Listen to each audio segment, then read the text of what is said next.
Fox Sports. We are Black Hawks. We are Florida.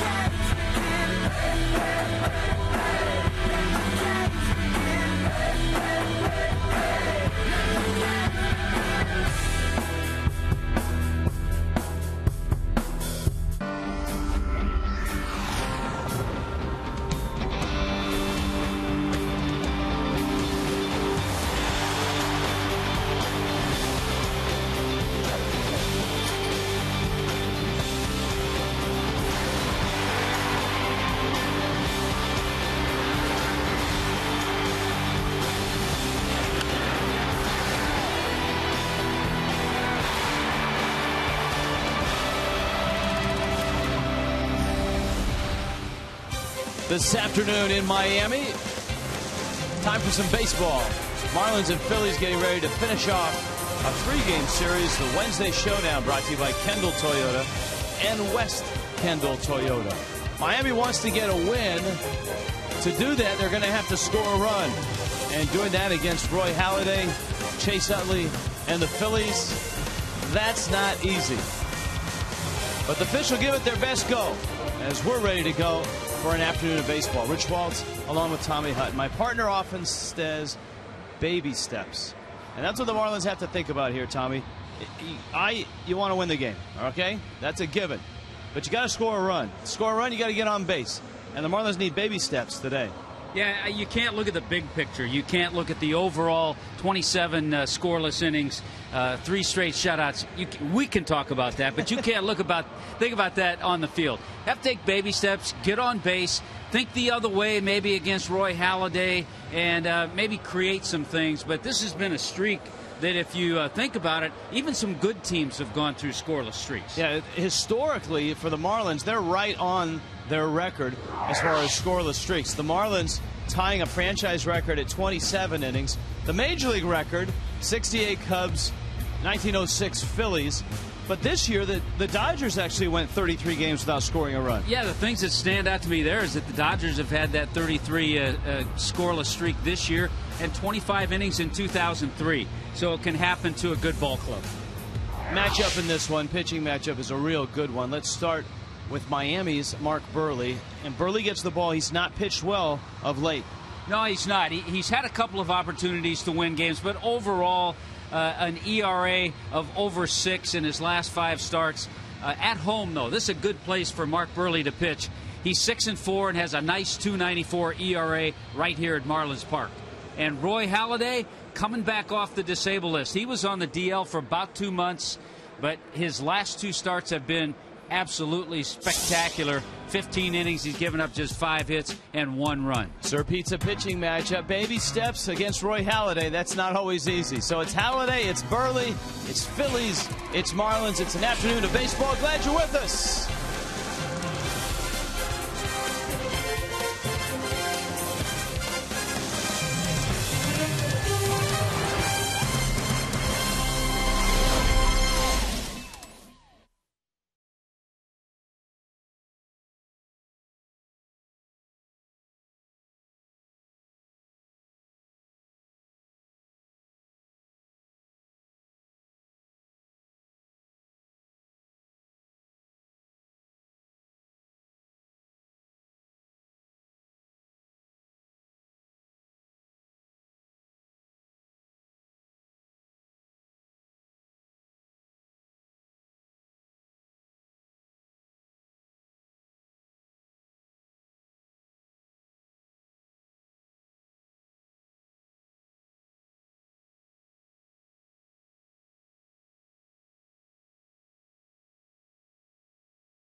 Showdown, Miami and Philly. Let's start with Craig Minervini, Jeff Conine, all dressed in blue out there, boys. All right, yeah, we don't want to be blue watching the Marlins here in the offense, though, because that's how it's been for the Marlins. It's been a tough streak. They've had a few chances in this series, a couple little plays that haven't gone their way, which could have led some runs. And ultimately in this series, since the Phillies haven't whacked the ball all over the park either, at least get big hits, maybe a win or two here. Yeah, when you're struggling as mightily as the Marlins are, especially in the power department, you've got to do all the little things right. And a couple nights ago, we see Jose Reyes here. Donovan Solano does a good job of reading this ball, going all the way to third base, but Jose Reyes gets caught off of first base trying to score or go to second. He gets caught in a rundown right here. As the first baseman's going towards second, that's when Donovan Solano needs to break to home and try to score that run. Unfortunately, he's still stranded at third base with 2 outs. And then this stolen base opportunity and a third out at third base is a baseball no-no. Ruggiano on the back end there. Then last night, just a great throw by Brian Schneider. Yeah, an absolutely perfect throw. I mean, you want Jose to run. You want him to try and get in the scoring position. And Brian Schneider and Chase Utley made the perfect run, throw, tag combination. Is the MO to pick your spots? That's not easy when you're being aggressive, because the other side of aggression sometimes is you're going to get thrown out. Yeah, you still want to be aggressive. You still want to create some opportunities, but when those other opportunities arise, you don't want to make stupid mistakes. No batting practice today. I like it. The cage was locked. The lights were turned off. Guys, don't even think about hitting until the game time.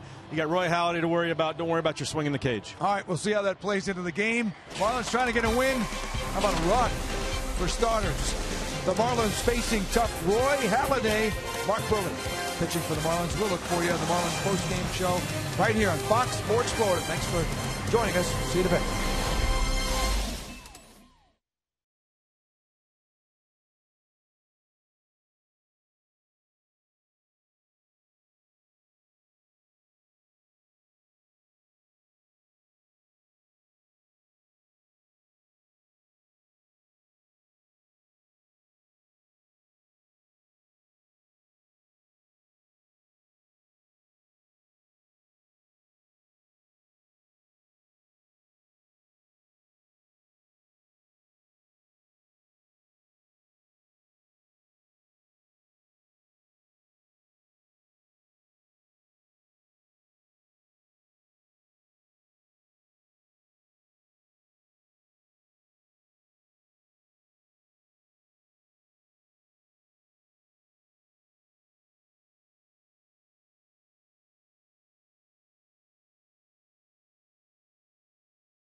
Toyota. Visit your local Toyota dealer today for great deals on Toyota vehicles. Toyota, moving forward.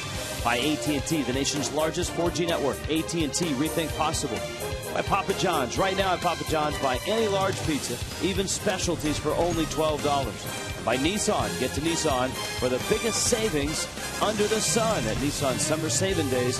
Visit ChooseNissan.com. Ready to go? Mark Burley on the hill for the Fish. Burley after elusive win number 10. The last time Mark Burley won a game was the 14th of July, so about a month ago. He went out and beat Washington. Since then, lots of no decisions and a couple of losses. Those are his numbers. Start number 24 right now. And I know the one thing, Rich, that he's really worked on in between starts, little delay as El Caballo was getting a little fix-up of his glove. Looked like he was getting some things done to his glove. But the thing that Mark Buehrle's really worked on is his changeup. He's been inconsistent with the changeup.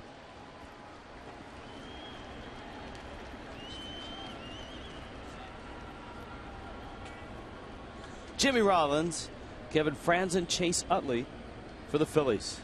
Pinch a penny brings you the first pitch. Buehrle likes to work quickly, and he likes to start things on time.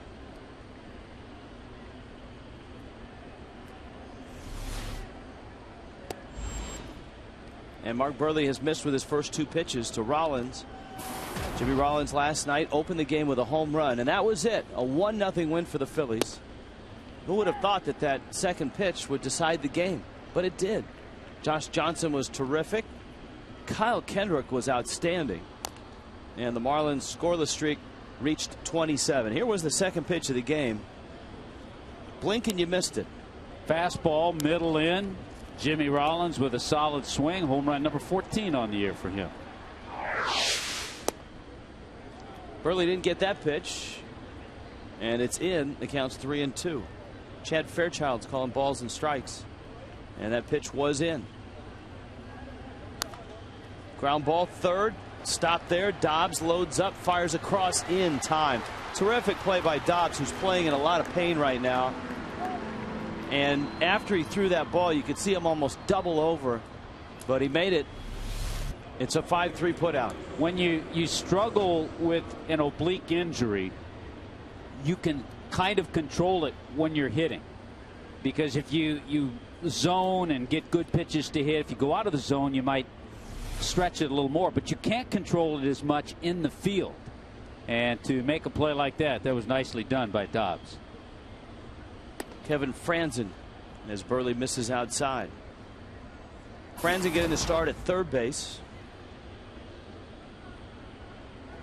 Former Giant prospect now getting time with the Phillies with Placido Polanco on the disabled list.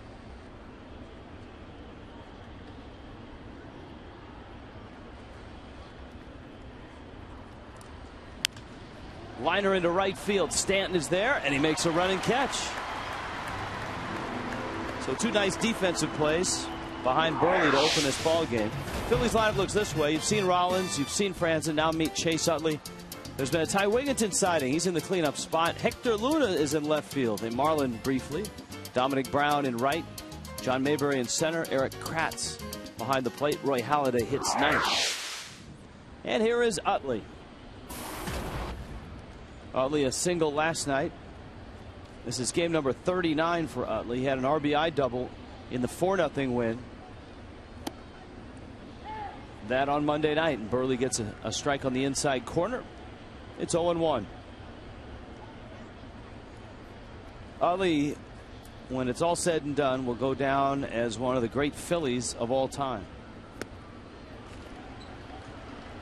That's a good pitch, by the way, for Mark Buehrle, that breaking ball to the left-handed batter. He needs that pitch. It's an interesting matchup because Buehrle hasn't faced the Phillies much at all, and Utley only has 3 at-bats against him in his career. A swing and a different miss. look, too, from Mark Buehrle. Yeah. And a little different look from Chase Utley as the bat ends up out by El Caballo. A 1-2-3 inning for Buehrle.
Miami and the Phillies here at Marlins Park. Marlins lineup as the Fish try to score a run. They haven't scored since Saturday. Brian Peterson leads it off. Justin Ruggiano's in center. Jose Reyes is at short. Carlos Lee at first. Giancarlo Stanton in right. Greg Dobbs at third. Donovan Solano slotted in the 7th spot. John Buck back behind the plate.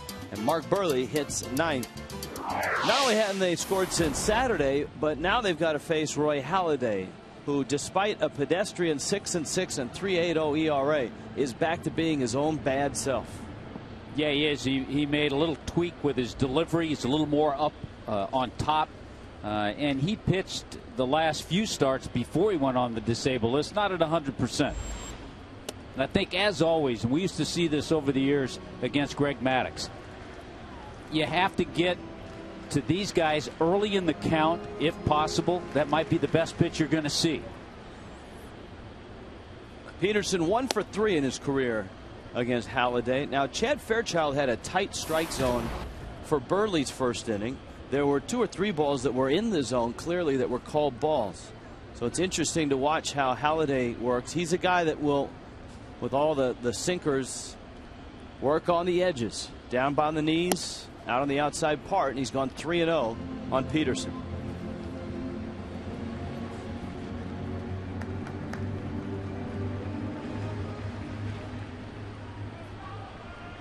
As intense as you'll find on the mound. And Halladay throws a strike. But also one of the best at making the adjustment sometimes between pitches. Well, he missed with his first 3. And Peterson goes after the 3-1 pitch and lifts it in the air to center. Mayberry is out there, and he makes the catch. So 1 out. Ruggiano comes up, and here comes the Phillies defense, brought to you by the Cleveland Clinic, Florida. There's Hector Luna, right-handed bat in the lineup. Mayberry and Brown. Kevin Franson and Rollins Utley. Ty Wigginton starts at first base, and Eric Kratz, who played the first game of this series, he's back behind the plate in this one. As you heard Jeff Conine say on Marlins Live, no batting practice. The batting cages were locked. The Marlins coming to work, kind of a show and go game, trying to shake off this slump, which has seen them go now 27 2/3 innings without scoring a run.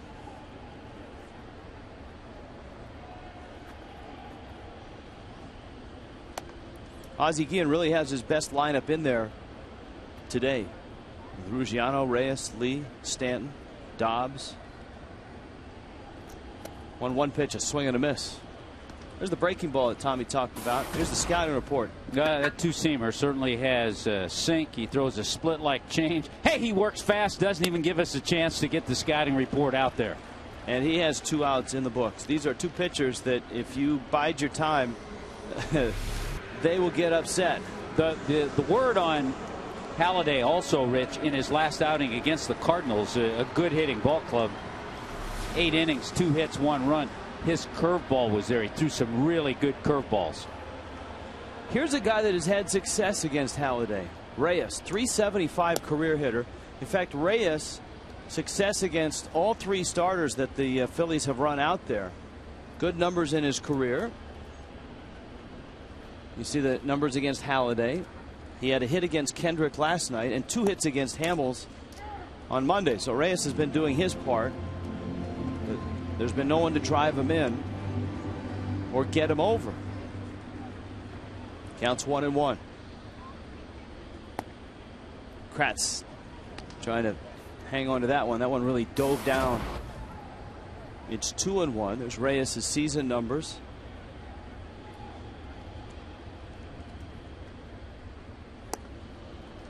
There's that change with the split-like action that dives downward.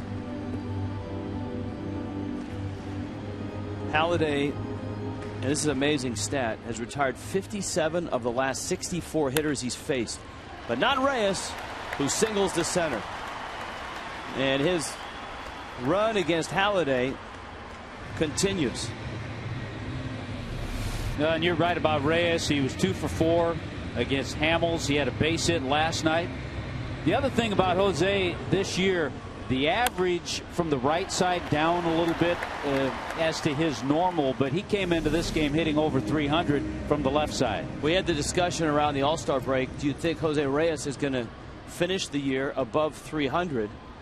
And it has been a long climb, but he's getting there, Tom. He's been flirting at 290 here. Lee sends a line drive Franzen's way, and he snares it right on the shoe tops. So we're underway and hitting in the books. Phillies and Marlins scoreless.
Brought to you by H.H. Gregg. In Miami, the Coventry Healthcare second inning. Mark Burley right back to work. First pitch ground ball Reyes' way, and he fires it to first in time. Ty Wigginton, a brief cameo appearance here in the second inning. Burley's retired all 4 that he's faced. And how about Jose Reyes? I mean, he has that energy, an early start, and we talked about how he's hit. Look at that. Since the All-Star game, he's hit in 31 of 32. R.A. Dickey, the only guy that has shut him down the second half of the season.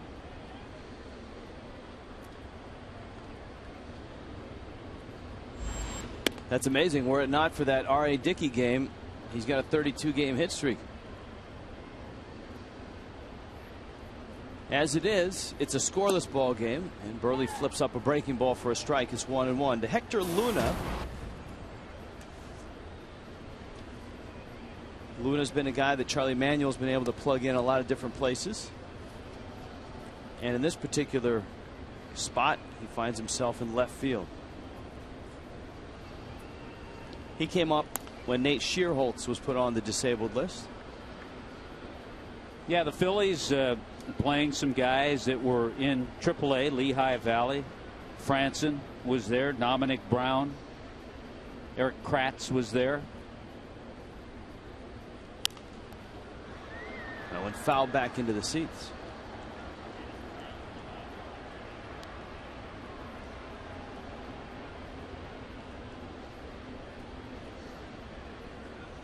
Burley's 2-2. Dobbs charging, fumbled it a bit, but got rid of it just in time to get Luna. That brings up Dominic Brown and Miami's defense. Let's check on the defense. Brought to you by Cleveland Clinic, Florida, with Brian Peterson, Rusciano, and Stanton. Giancarlo starting this day game after a night game. How about changing things up? Let's go the other way. Carlos Lee, Solano, Reyes, and Dobbs. We'll go right to left this time, and John Buck's behind the plate. You got to change things up when you don't score. Here's Dominic Brown. So I guess that's Burley's job, is to make sure that the Phillies don't score. Last night, Josh Johnson couldn't quite get it done. I mean, what a slacker he was in 8 innings. He gave up just the 1 run. Here's the 1-0 pitch. The hard thing Rich, for a starting pitcher during times like this is to feel that pressure that his club isn't scoring runs. He has to just go out and throw his game. And I thought J.J. did a great job at that last night. And I know you and I, and in talking to a lot of people, we both thought Rob Brantley, the young catcher, did a good job handling him, too. Right back to Burley. Fires it to first in time. 11 pitches for Burley in the second. Miami's coming up, bottom of the second, scoreless.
Halliday gets Giancarlo Stanton, Greg Dobbs, and Donovan Solano. Halliday's faced Miami once this year and beat him, and Stanton pops the first pitch up he sees. I think both these teams having that approach, Tommy. They're going after the first pitch right away. You can play ball with Publix and the Marlins this season. Look for the Aquafina display at your local Publix for details on how you can enter for a chance to win a family 4-pack of tickets, on-field access, and the opportunity for your child to announce play ball at a Marlins game. Your scouting report was against Halliday, and I would say that the same is true against Burley. Get them early in the count. Early in the count, sometimes guys like Burley and Halliday will try to get that first pitch in for a strike, and as I said, that might be the best pitch you see. There it is, early in the count. And Dobbs lines one into left field for a base hit. Dobbs has had even though it's not a big sample size, he's had success against his old teammates. 5 for 10 is Greg Dobbs against Roy Halladay. And he took that one right into left field. You got to really respect a guy like Dobbs, who has been in there banged up the last couple of days. Here comes Solano. Well, he realizes there are others that are banged up and can't play, and he realized he's needed in there. Nick Green with the hand injury. This is a game, though, especially with the numbers, that Ozzie would like to have Dobbs in there. He is, and he's at first. And now Solano looking down to Joe Espada. How much does a manager put the game in motion or try to force things to get a run across? That's a fine line. You don't want to force things and make mistakes. We've seen the Marlins do that at times. Ozzie has said the ball club has been too aggressive. But you have to do some things, and a lot of it depends on the combination of runners and hitters that you have, too. And right now you've got Dobbs at first, but Solano's in an 0-2 hole against Halladay. Breaking ball in the dirt. Kratz smothered it. You talk about matchups. This is just the 12th time in Major League history that two pitchers who have thrown a perfect game are starting against each other. The last time it happened, Burley was involved. He and Dallas Braden hooked up on April 11th of last year. Our thanks to the folks at Stats for feverishly finding all those matchups for us. That's a roller towards short. And out there, Utley's turn not nearly in time.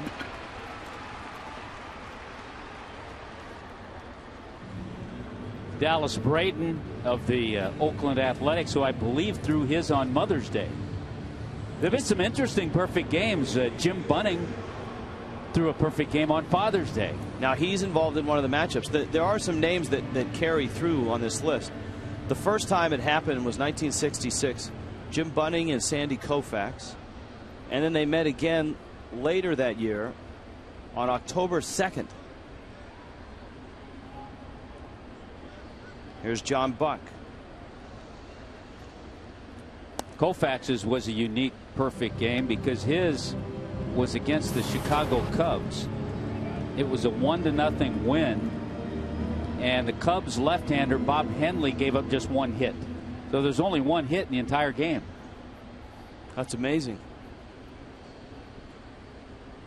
But there was a long stretch before the next time two perfect game pitchers would meet. It went from 1966 with Koufax and Bunning to 1991 with El Presidente and Tom Browning. Then Kenny Rogers got involved and David Wells got involved, and those two guys matched up a lot against each other. Rogers faced Dennis Martinez in '96, so that's another 5-year gap. Another 4-year gap before Wells and Kenny Rogers met, and it would be Wells against Rogers 2 more times. The last one being 2001. Buck at the plate, counts 1-2. Solano's at first. And that pitch hit him, clipped his jersey, and he's on his way to first base.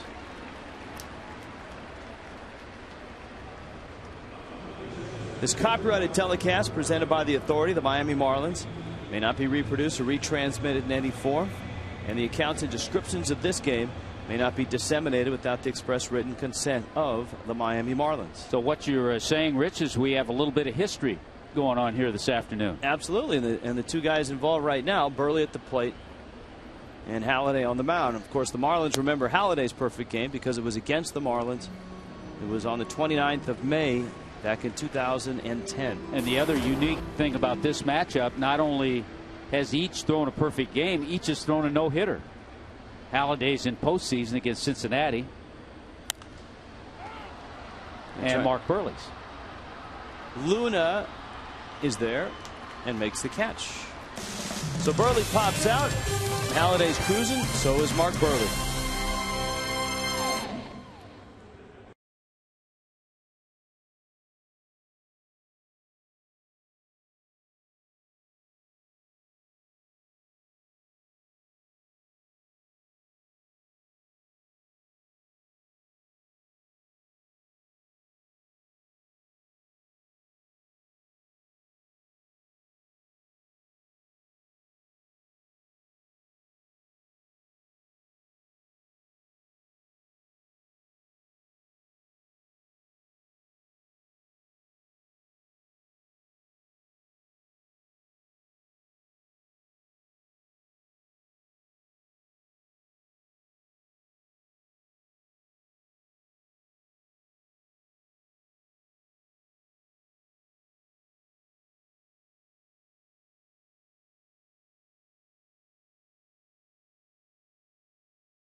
Es presentado en SAP por Coventry Healthcare of Florida.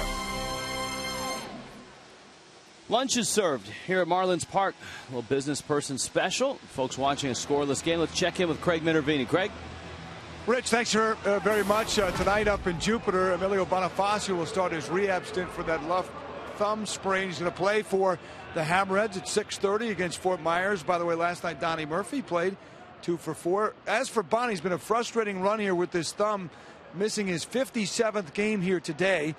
The good news is, though, when it was first thought in the second injury that he'd be out for the year, as you know, he's going to come back, and he tells us that he should be back and ready to go Sunday in Colorado. If Ozzie wants to get him in the lineup, he can. Donnie Murphy also may return from his hamstring strain at the same time. As I mentioned, Murphy had 2 hits last night, and that's good news. The decision for the Marlins are going to be which 2 will have to leave the roster if they decide to put both on there on Sunday. Guys? Marlins certainly could use Bonifacio's spark back in the lineup, his energy, his speed. Yeah, right now, Nick Green bothered with a thumb injury. John Mayberry swings and misses.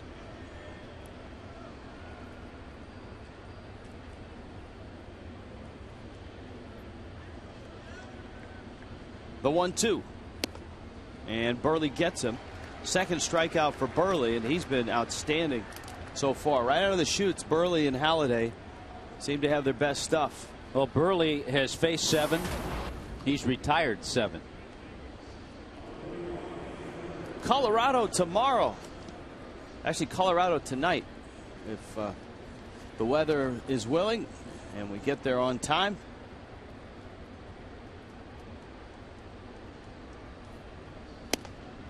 Marlins will play 4 games at Coors Field.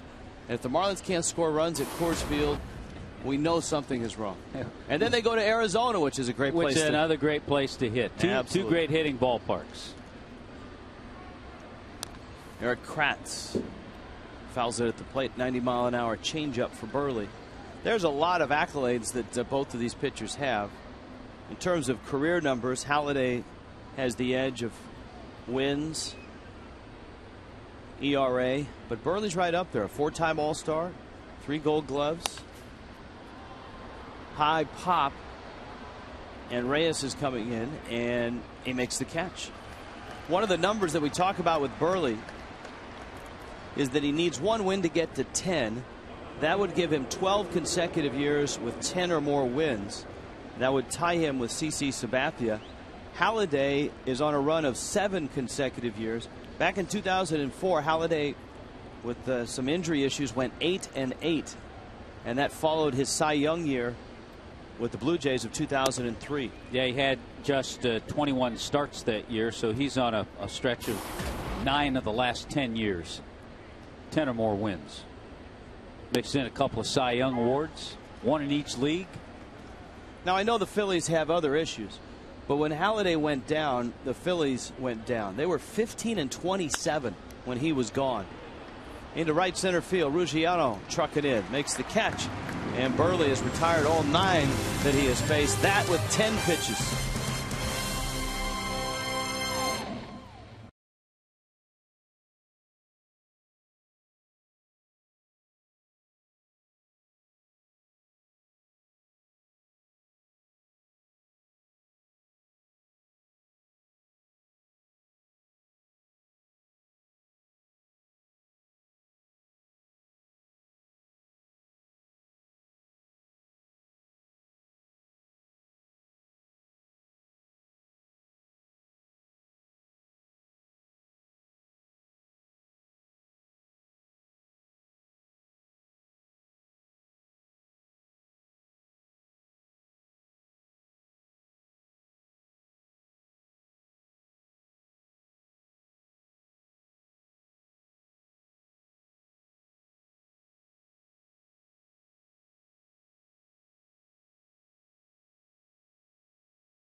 Inaugural season of Marlins Park. Choose your seats, pick up single game garage parking passes, and print it all from the comfort for your home or office. Everything is just a few clicks away. So head to marlins.com today. The Cuban sandwiches look pretty good. Little camera 12 for the kids. I think we got to change that shot. We'll get to that on the road trip. We'll get to that a day game after a night game. All right, here comes Miami now. The difference between the two starters, Halladay has given up a couple of hits and he's hit a batter, whereas Burley's retired everybody he's faced. And so this is the second time around for Peterson, Ruggiano, and Reyes. Pitch-wise, they're pretty close. Halladay 27 pitches. Burley has completed 3 innings. He's thrown 33. And Halladay throws a strike to Brian Peterson. Now, I mentioned Roy Halladay winning a Cy Young in each league. Only 4 other pitchers have won the Cy Young Award in each league. Roger Clemens, Randy Johnson, Pedro Martinez, and Gaylord Perry.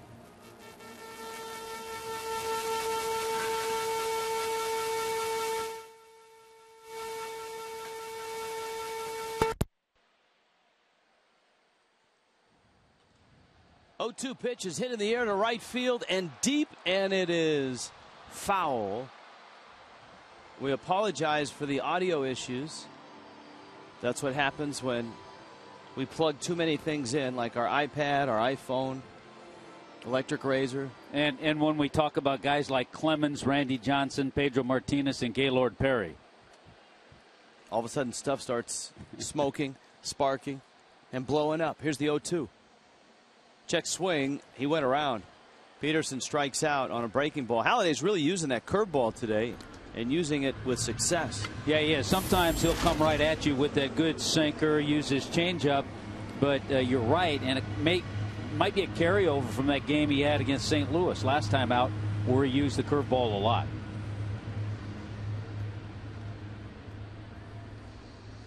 Now Ruggiano, and he struck out on a curveball. Goes after a high fastball and swings through it. And it's 0-1. The fastball might not be there yet for Roy Halladay. That pitch is. Yeah, that one was. But you saw the velocity on that first fastball to Ruggiano was 88.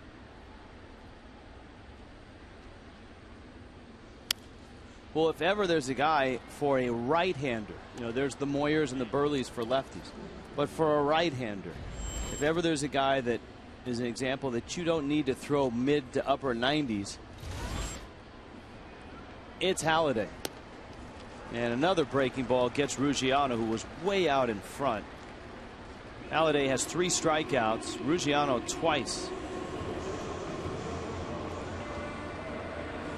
Tico, the People's Gas, brings you the National League East standings. The Marlins not only mired in a scoreless streak, which is of epic proportions right now, but they're in the basement of the National League East. Breaking ball from Halladay, a strike to Reyes, and he had a base hit back in the first. Reyes in his career 13 of 33 against Halladay. Shoots that one to third. Franzen smothers it and fires across the diamond. That's another 10-pitch inning. These two guys know what they're doing, Halladay and Burley.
Clinic fourth inning, appropriate because the Marlins have some guys really banged up in this ball game, and Gorkys Hernandez is in center field, and that means Justin Ruggiano has come out of the ball game.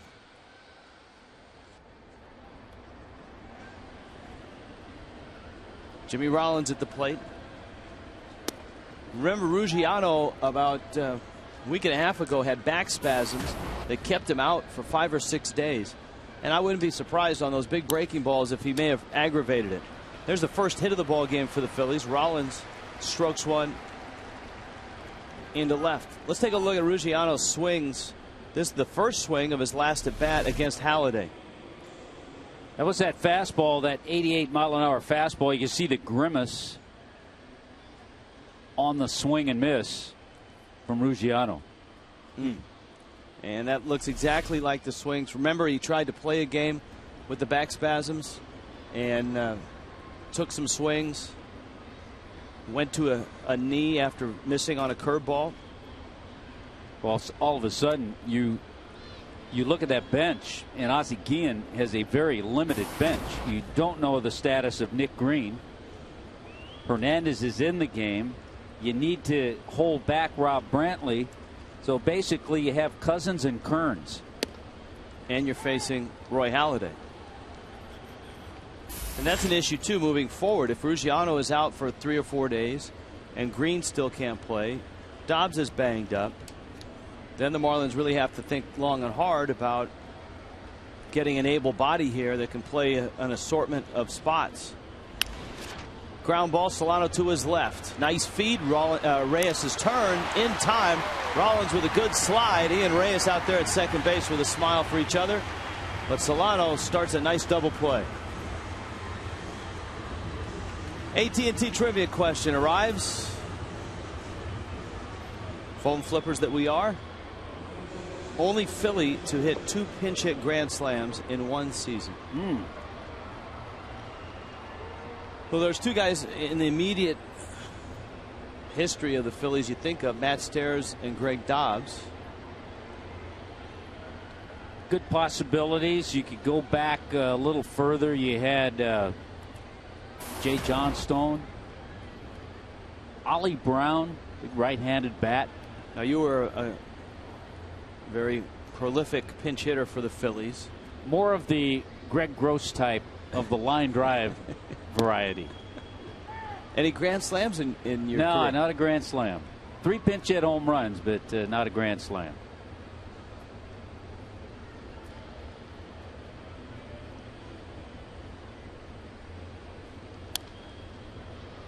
Utley fouls it back. By the way, that was a great turn, that double play. It was, because, you know, Rollins knows exactly how to break up a double play.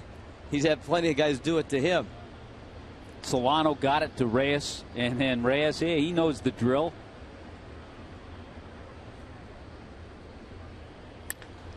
Utley gets a breaking ball and hits it pretty well. Hernandez back at the track, has room, makes the catch. Hit it a long way. 9 pitches for Burley.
Brought to you by Kendall Toyota, West Kendall Toyota, bringing you today's Wednesday Showdown.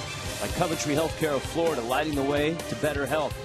And by Premium Rush, in theaters August 24th. On a day where the Marlins still haven't scored, they've gone 3 scoreless innings, stretching their run of scoreless innings to 30. And you've got 2 teams at the bottom of the East you would think ho-hum. But this is a very interesting storyline. You've got Roy Halladay against a team that just can't score. You've got Mark Burley, and both are lightning quick right now. They are just rolling through hitters. Miami has a couple of hits. The Phillies have just 1. Bottom of the 4th, Carlos Lee fouls the pitch off. It's 0-2. Mark Burley has thrown 42 pitches in his 4 innings of work and has given up just the 1 base hit. He has great pace, great tempo. He's been around the plate. And it took Halladay a little while to settle in, but it seems like he's locked in now. He bounces that breaking ball up there. Lee, Giancarlo Stanton, Greg Dobbs. Dobbs and Reyes have the 2 hits for the Marlins. Jimmy Rollins has the only hit for the Phillies.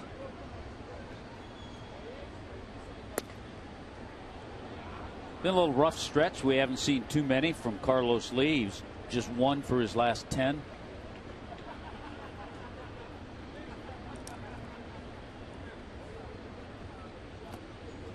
Remember earlier in the telecast we were talking about the number of times 2 pitchers have met after having pitched perfect games, and the last time it happened was the White Sox in Oakland with Dallas Braden and Mark Burley. Well, during the break, Tommy Hutton posed the question, well, how about this? And our producer John Sulzer chimed in as well. How many times have pitchers met who have thrown a perfect game and a no-hitter? And the answer just arrived from Los Angeles from Stats. This is only the 3rd time in Major League history it's ever happened. And we were talking about Koufax and Bunning. Those were the other 2 times back in '66, or as Vince Scully would say, the year of our Lord, 1966. Bunning and Koufax met twice that year, and now Halladay and Burley meet here. Of course, Mark Burley's perfect game against Tampa Bay and his no-hitter against Texas. Conversation going on at the plate. Curious what that might be about. Chad Fairchild, the home plate umpire. Maybe it's about the count. Crew chief Tom Hallion, he's at first base. He comes over to get in on the conversation.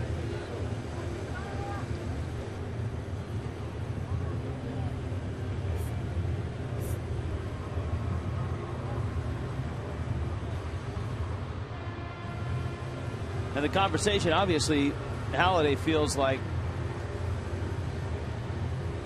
Carlos Lee should be back at home plate. As we check through our computers, one of the umpires is trotting over and is going to call upstairs to the scorekeeper.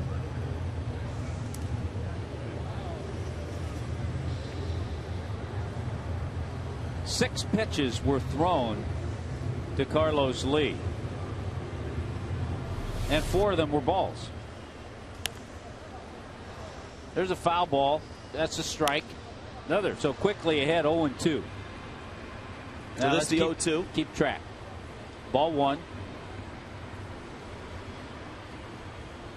Ball 2. He's tried to get him to chase a couple of curveballs. Ball 3 just inside. That's ball.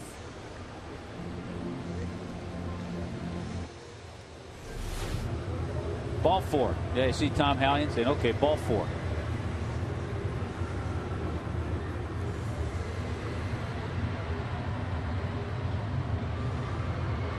So Lee has walked. Everybody returns back to their respective spots. There was no argument from the Phillies bench. The only guy questioning it was Halladay, which holds equal amount of weight, I would expect, with Halladay's status in the game. Well, you have an opportunity, and you're not going to get many. Number one, Halladay created it himself to slow the pace down a little bit. And the Marlins with the opportunity to lead off man on base. So Halliday's hit a batter. He's walked a batter. He's given up 2 hits. Stanton has seen 2 pitches. He popped the first one up back in the second. And Halliday with the 1-0 here. Hammered left field into the corner. Remember, that's Carlos Lee running around second. And he is just arriving at third base on a double by Giancarlo Stanton. Miami, though, is set up second and third. And maybe their best situational hitter, Greg Dobbs, coming up. Well, there's that curveball again, but that one flattened out by Halliday. Was up a little bit, and a great area for Giancarlo to go after it. So scampering over to third is El Caballo. And boy, does that set up nicely, second and third with nobody out.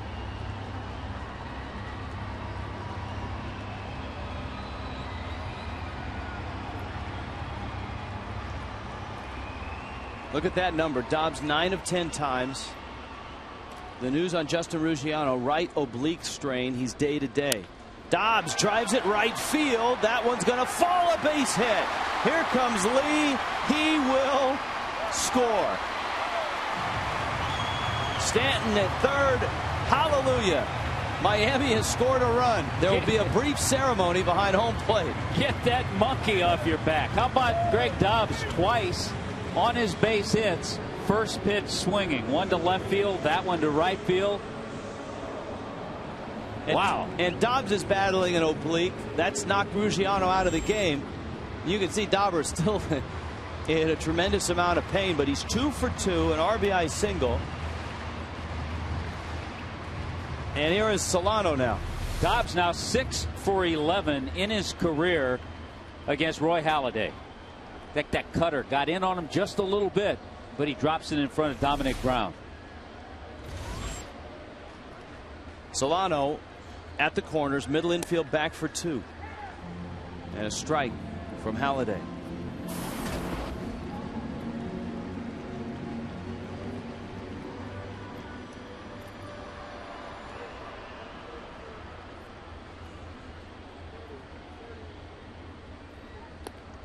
Last time the Marlins scored, it was Donovan Solano back on Saturday.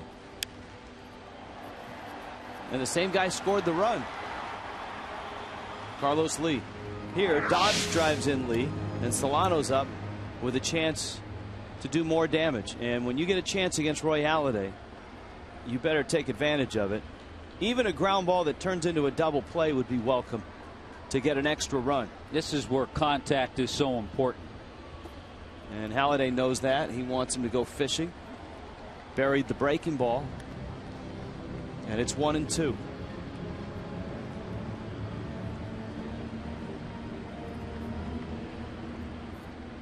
Franzen even at the bag at third. You've got Wigginton holding Dobbs at first. Utley and Rollins looking for a ground ball. Solano hits a drive to left field. It's deep into the corner. Luna is there, and he makes a running catch. Everybody tags, including Dobbs, who gets there. Boy, every time Dobbs does anything, you see him there at second base, doubled over with his hands on his knees. Every time Dobbs does anything, the immediate reaction is one of, man, this really hurts. Well, what a nice at bat from Donovan Solano. He gets a couple of things done. With 2 strikes, gets the ball deep enough to score Stanton from third, and also deep enough for Dobbs to go to second.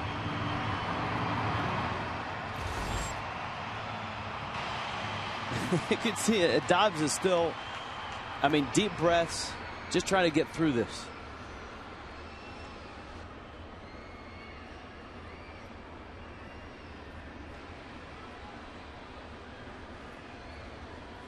Now Buck, and Dobbs at second base.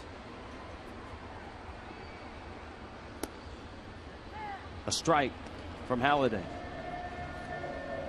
So 2 runs seems like a huge inning. I know it's not a crooked number. Those are usually 4s, 5s, and 6s. But putting 2 up on the board, pretty significant right now for Miami. It's crooked enough. Fastball misses down low. And it's 1-1 to Buck. So the Marlins break the string of 30 consecutive scoreless innings. Longest in club history, but not the longest in the big leagues this year. Yeah, you had the Dodgers at 33.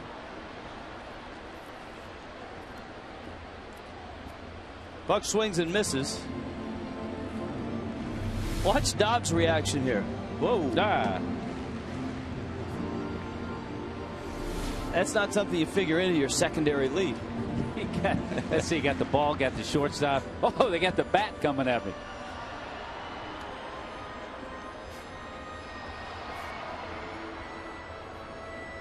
Burley's on deck. Buck battling Halladay. And the Marlins have 2 runs here in the bottom of the 4th.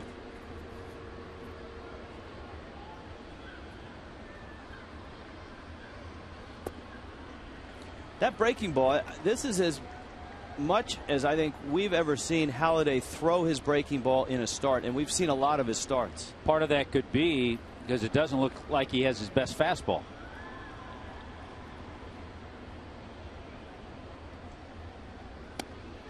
That's a pretty darn good one. 91, I think that's as hard as he's thrown all day long. And he gets it on the outside corner. Let's answer trivia. Our AT&T trivia question flies in. Only Philly to hit 2 pinch hit grand slams. How about Vaughn Hayes? Another good guess. All right, I'm a Vaughn Hayes guy. So I go with Jay Johnstone. Davy Johnson. Davy Johnson. Wow. Davy came over after his stint in Japan.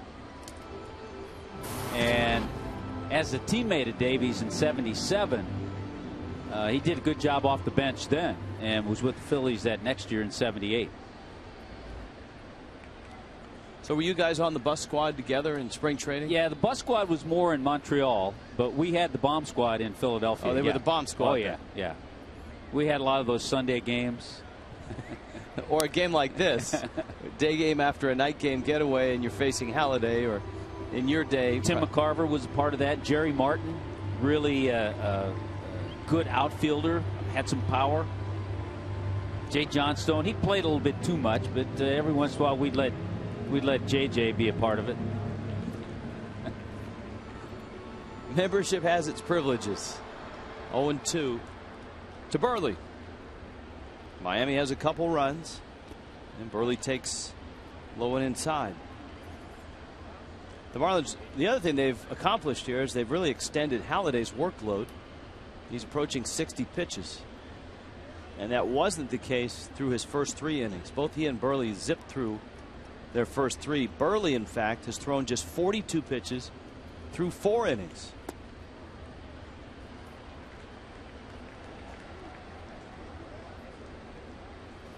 Yeah, Halladay has thrown 22 this inning. Halladay's been dominant in his last 2 starts coming into this one. A 3-0 win against Arizona, a 3-1 win against the Cardinals.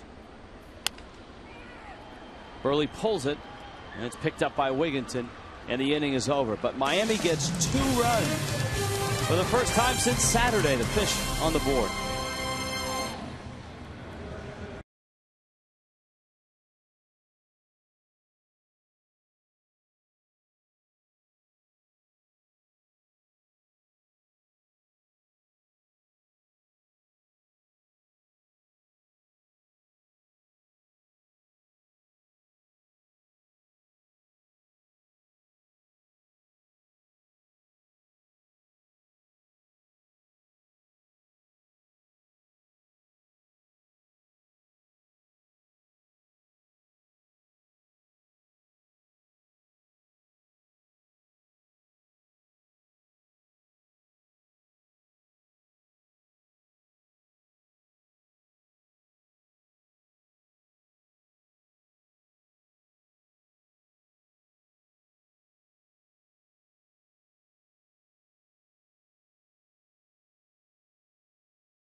5 starts.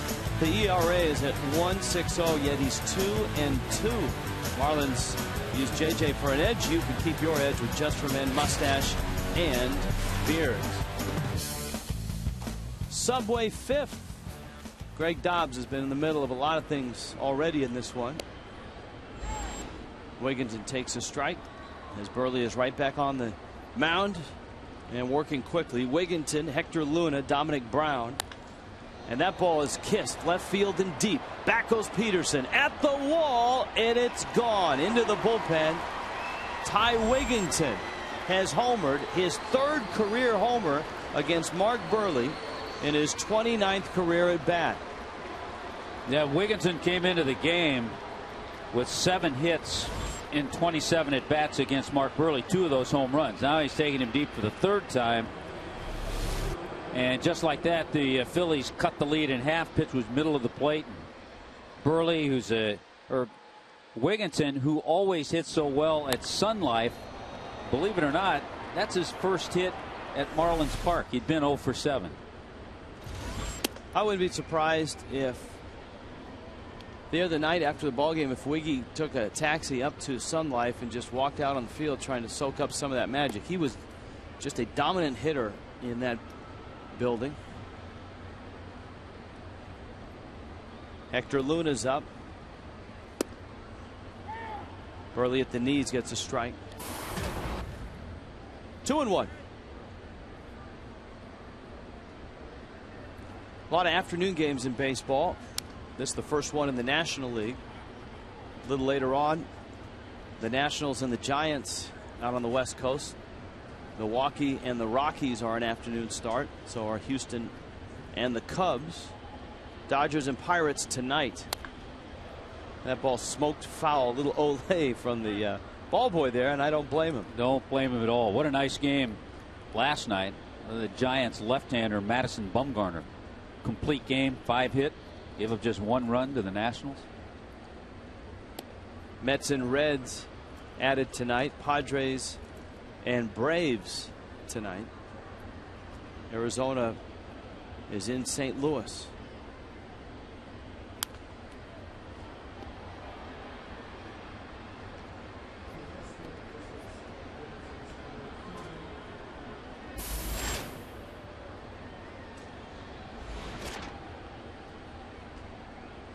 Three-two coming. Outside corner. That cut fastball came back just enough to catch the black. Burley has his 3rd strikeout of the ball game. With the lead at 2-1 right now. There's a look at the BB&T Fox tracks. Look at that pitch number 8. Right on the black. It's a nice comeback after giving up the home run to Wigginton. Made some good pitches to Luna. Here's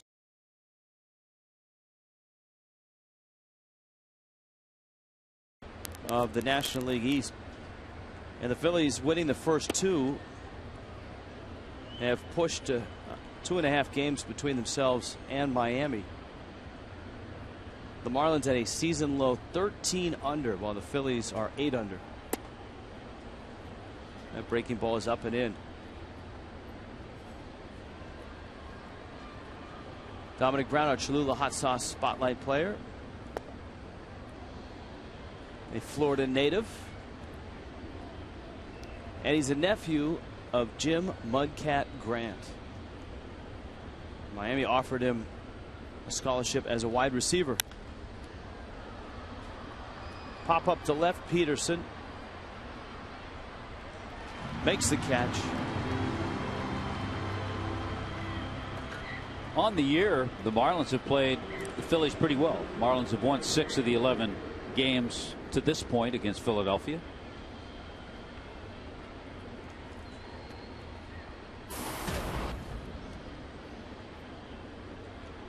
It's a pretty good matchup in San Francisco today. Mayberry swings at a changeup and misses. Although the numbers for Tim Lincecum aren't where they usually are. His ERA is at 5.35 and his record is 6-12. He can still show flashes as he has this year. And Steven Strasburg is at 2.90 and his record at 13-5. Burley is 1-1 pitch. By Reyes into center. Hernandez over to pick it up. And John Mayberry has a base hit.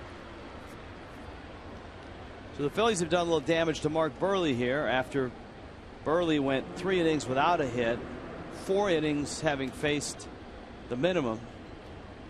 But a homer by Wigginton, a 2-out single by Mayberry. And here's Eric Kratz.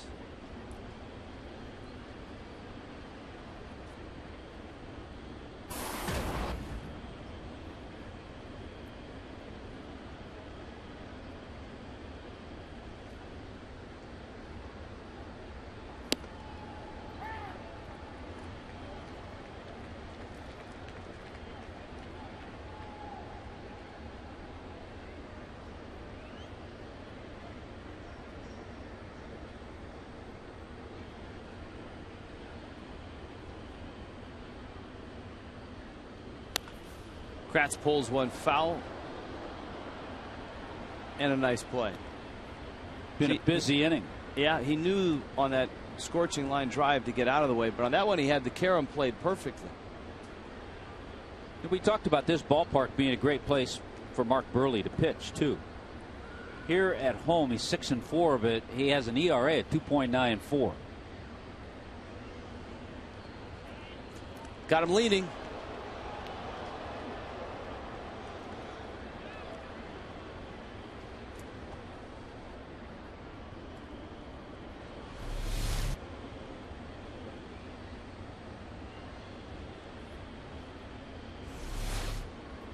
Mayberry away from first.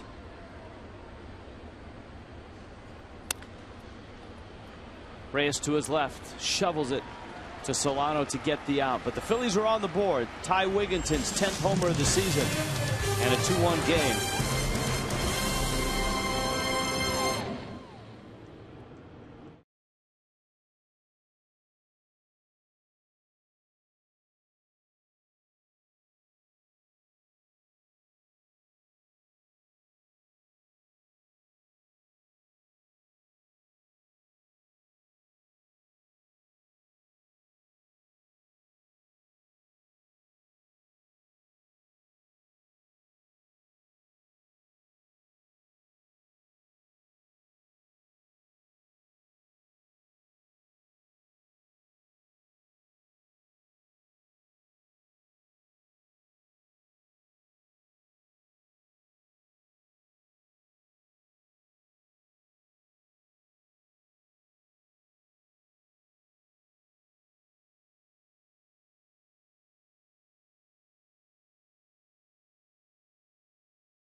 For the only Philly run with a homer. Let's check in with Craig Minervini. Craig?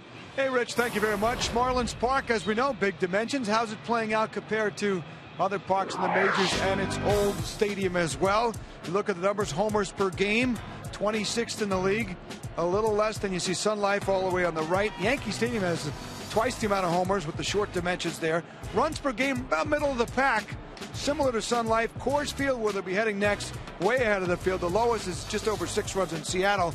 And triples per game has been a good triples park, tied for 6th overall. Coors Field is the leader at .8. Citizens Bank Park, the Phillies offense is down. Of course, you've got to factor in the Marlins offense to the equation too, but over at Citizens Bank this year, they're only averaging about the same amount of runs, 8.4, middle of the pack, homers a little bit higher. And interestingly, even at Yankee Stadium, although they have all those homers, under 9 runs a game. So just some comparisons.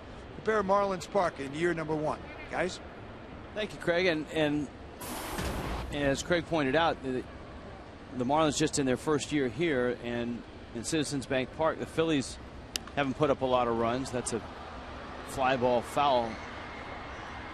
But I think you also have to look at the fact that offensively the Marlins have been challenged this year. Yeah, and the Phillies have at times. Yeah, I think that's the key thing to look at. So in about 3 or 4 years, if this ballpark is at the same dimensions, that's, I think, when you take a look at runs scored, opponents, how they do in here. And you take a look at your ball club as a whole. What type of club is it? Which would beg the question, what type of club do you want in here? And as Ozzie Guillen said, going forward, the Marlins will be meeting shortly to talk about this year, what went wrong, where they need improvement, and what kind of ball club they want to field. And having watched a season of games in this ballpark, you would think that Guillen, Michael Hill, Larry Beinfest, all the baseball people will have an idea of when they go shopping and when they think about trades and think about signing guys as to what they want on the field. And just in talking to Ozzie, he leans towards more speed and maybe a little protection for Stanton. Yeah, you definitely need protection for Giancarlo. And yeah, in our talks that we've had with Ozzie, he's brought up the 1980s version of the St. Louis Cardinals. They had the speed. They had Jack Clark, the big bopper, and then surrounded him with lots of speed and guys who could hit, guys who were good line drive hitters. Peterson rolls it Utley's way and he throws him out. Up comes Gorkys Hernandez for his first at bat. Watch party on Friday. We'll be in Colorado, Marlins and Rockies. Why don't you head on down to Beaucamper Sports Grill on Pine Island Road in Plantation. Music, entertainment, prizes, and more.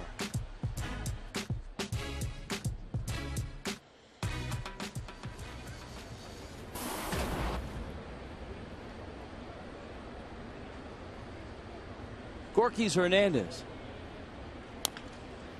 And he pulls it foul. If you're just joining us, Justin Ruggiano left the ball game with a strained right oblique. He's listed as day-to-day. And Hernandez, who missed a ball game a couple nights ago as his wife delivered child number 2, looks at strike number 2.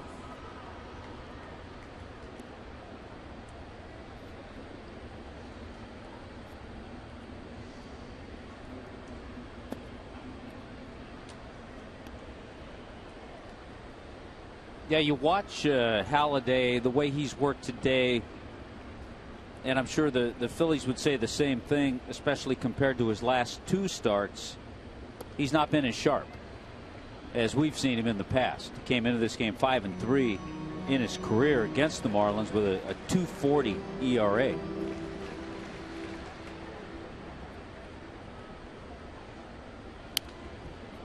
We were talking about Burley's resume and accomplishments, and 4 All-Stars, 3 Gold Gloves. Halladay, 8 All-Star teams, 2 Cy Young awards, and he won the Cy Young in both leagues, in Toronto in the American, the Phillies in the National League. 7 times he's finished in the top 5 in Cy Young voting. He was second last year.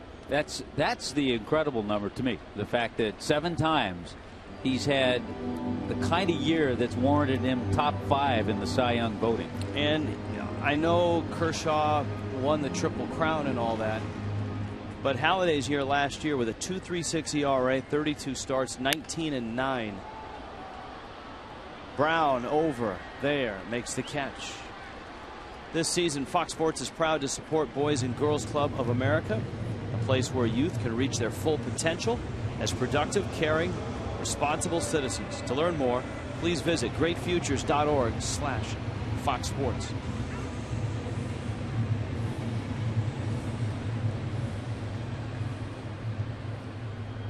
Gorky Hernandez is out, and here's Reyes.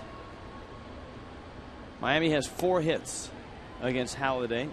Reyes has 1. Stanton has 1. Greg Dobbs has a pair. Reyes drives that ball out to center. Mayberry over, and he makes the catch. 5 innings in the books. Halladay and Burley still dueling in a 2-1 game.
Day showdown, an afternoon showdown.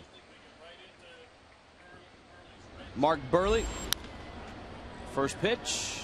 Roy Halladay, right field. Stanton almost overran that ball, but he reaches back and makes the catch. And Burley with 1 out. On 1 pitch, Mark Burley is throwing 64 pitches as he gets to the 6th inning. Now, because the pitch count is down, it might be a little bit different, but this has been an area where Mark Burley has struggled.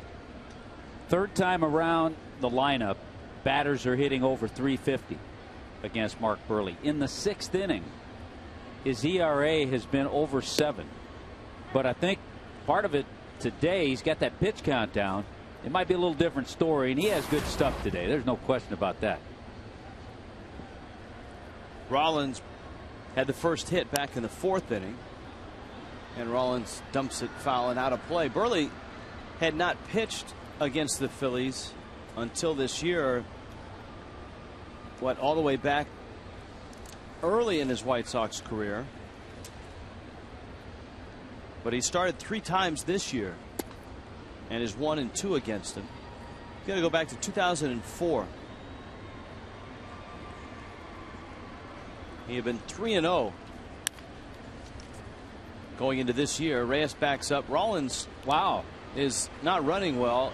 He's trotting down to first. I don't know if Jimmy Rollins is hurt. I'll tell you what, if he's not hurt, he may have a conversation with his manager, Charlie Manuel. Wow. He doesn't look like he's hurt.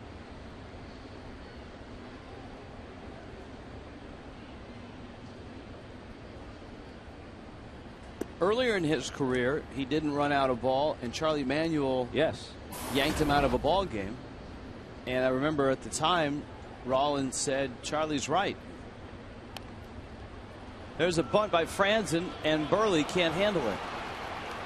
That's an odd sight, watching Burley have that one roll out of his glove, but it would have been an incredible play, though we've seen Burley make those in his career.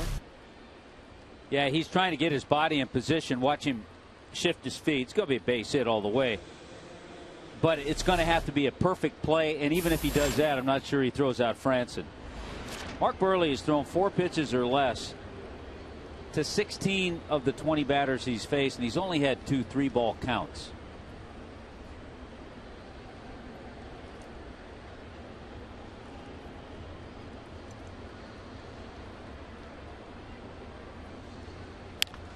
Utley, first pitch swinging. Pulls it foul. It's 0-1. Can't wait to talk to Buehrle after the game. We'll have time on our flight to Denver. To me, it appears this is one of the few times I've seen him drop down a little bit to left-handed hitters. He's done it all day to Utley. Remember when Utley struck out in the first, he ended up throwing his bat out near second base.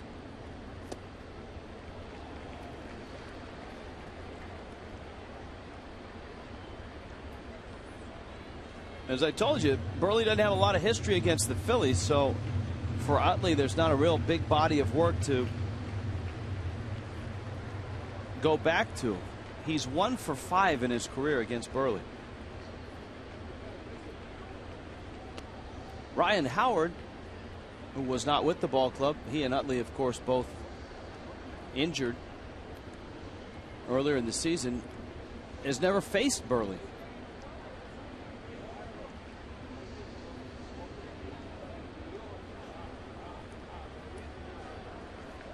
Howard getting the day off, at least so far.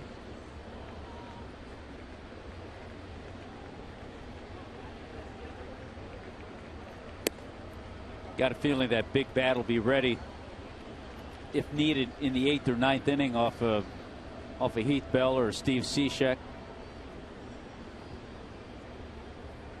Well, the Phillies certainly have more bats to call upon late in this game than Miami does. With Ruggiano coming out with an injury. Nick Green banged up.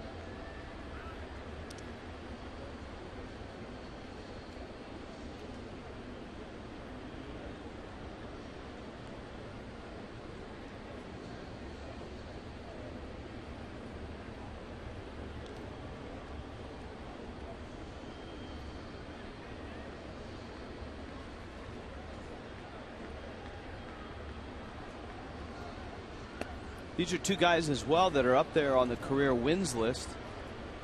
Buehrle is at 170. He's 170 and 130 in the loss column. Halladay is 194 and 98. Halladay is right behind Andy Pettitte. Well, not right behind him, but he is behind him on the career wins list of active pitchers. Pitch didn't miss by much. He had 2 guys going in different directions. Utley was going to first. Buehrle was going to the third base dugout. And that was pitch number 6, which is, man, when the ball's up against the black, it's supposed to be on the black, but it's really hard just looking at that to see if it's touched it. Can't remember the batter. There was one like that earlier in the game that was right in that same area that was a strike. That's really splitting hairs, though. I mean, we get to look at a computer. The guy behind home plate doesn't. He's looking at it in a split second. I think Hector Luna was the hitter earlier in the game where it was a strike. It's significant because it brings Wigginton up, and he homered his last time up. And he watches that breaking ball low, and it's 2-0. But just by the way Wigginton is taking pitches right now, you know that he feels comfortable against him.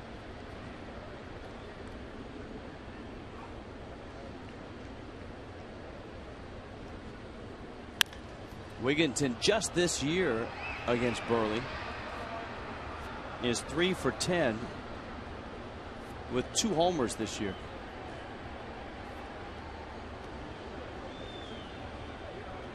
We were talking about his numbers at Sun Life.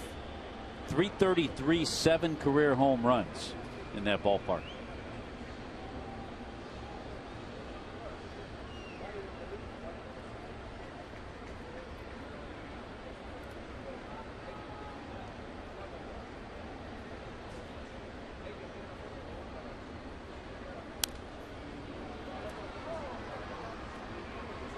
Wigginton fouling off that changeup and it's 2-2.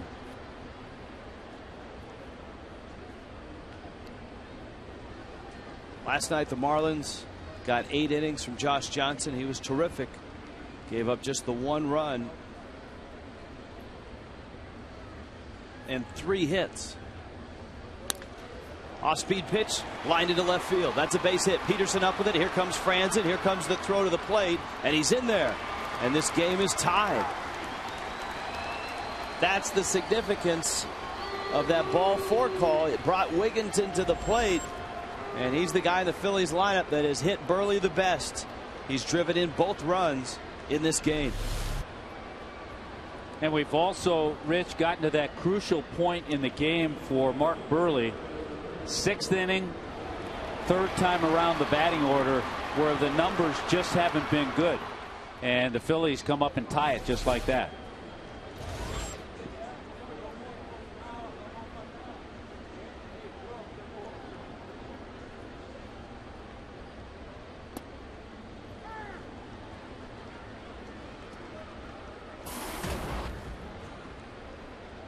Luna takes a breaking ball for a strike.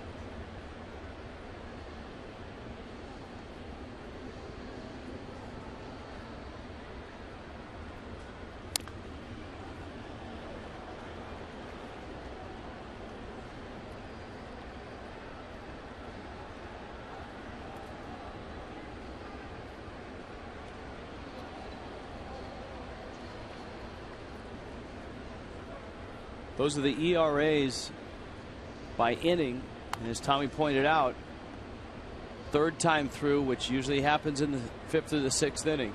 That's been the trouble spot for Burley. And it's an area where he's pitched around before. It hasn't always been that way.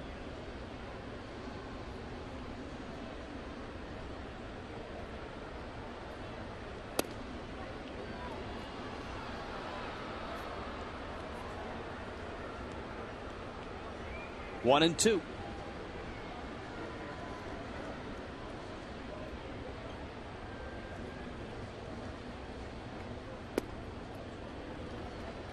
Change up, and now he is 2-2 to Luna, who has struck out and bounced to 3rd.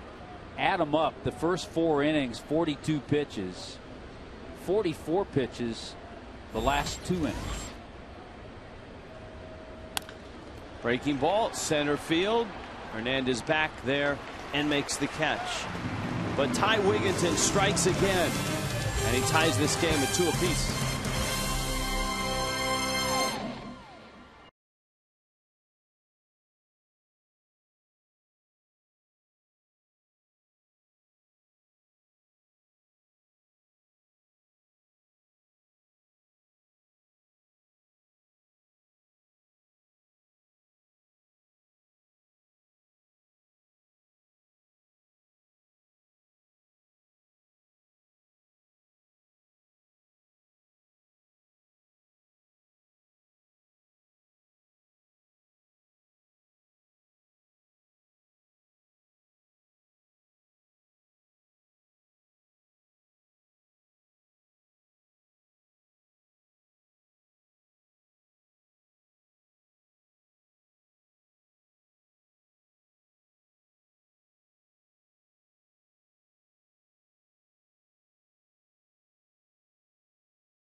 And it's the bottom of the 6th. Ty Wigginton, a home run, an RBI single, Marlins have scored. There was a brief ceremony, and the game continued.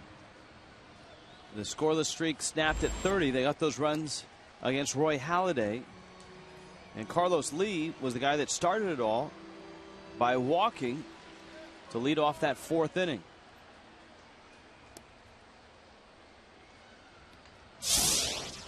During the break, down the stretch, watch Billy.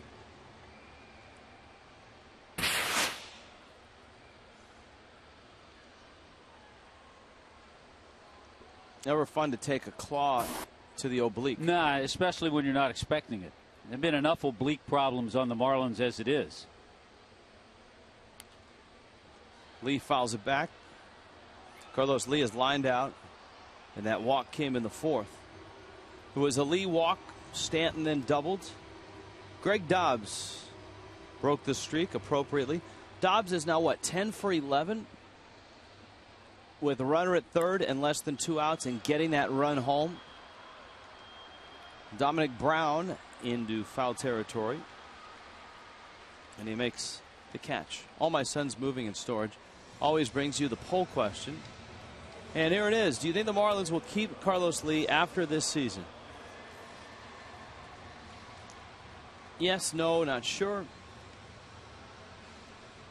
And as we've talked about, a lot of it depends on the health of Logan Morrison and the asking price by Carlos Lee. You've got to determine where you want Logan Morrison to play. And if it's first base, then Carlos Lee's out of the question. If it's not first base, and then you're right. You have to consider the financial part of it. Because Carlos Lee may say, well, you know what, I like playing here, but I need a 2-year contract. And if somebody calls him that's, relatively close to his home of Panama, that's important to him, and says, we'll give you a 2-year contract. What if Texas were to call? I think he'd be there. He could DH there a little bit, too. That's the key, I think, for him in the American League, is being able to DH.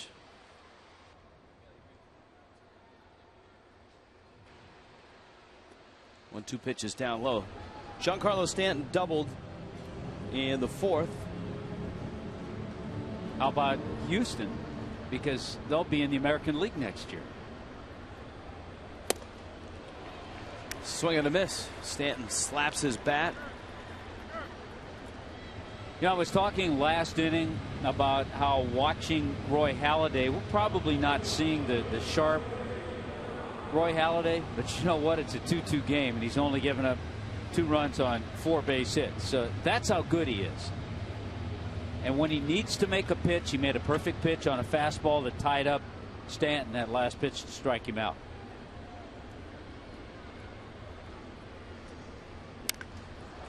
Dobbs, right field. That's deep.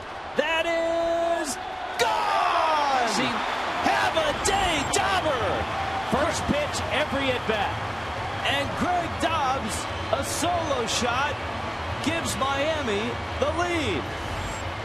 Sore oblique and all, Dobbs is 3 for 3 with 2 RBI.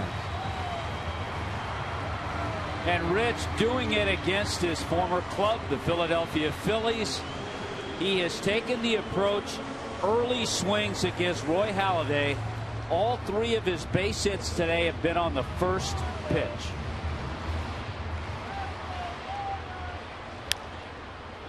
Solano shoots that one foul.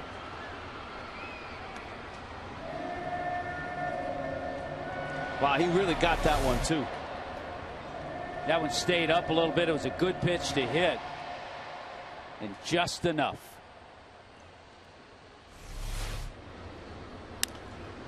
Solano shoots it the other way. Brown racing towards the line. Has it. Makes the catch. Inning over, but not before Greg Dobbs gives Miami the lead back.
He's not 100%.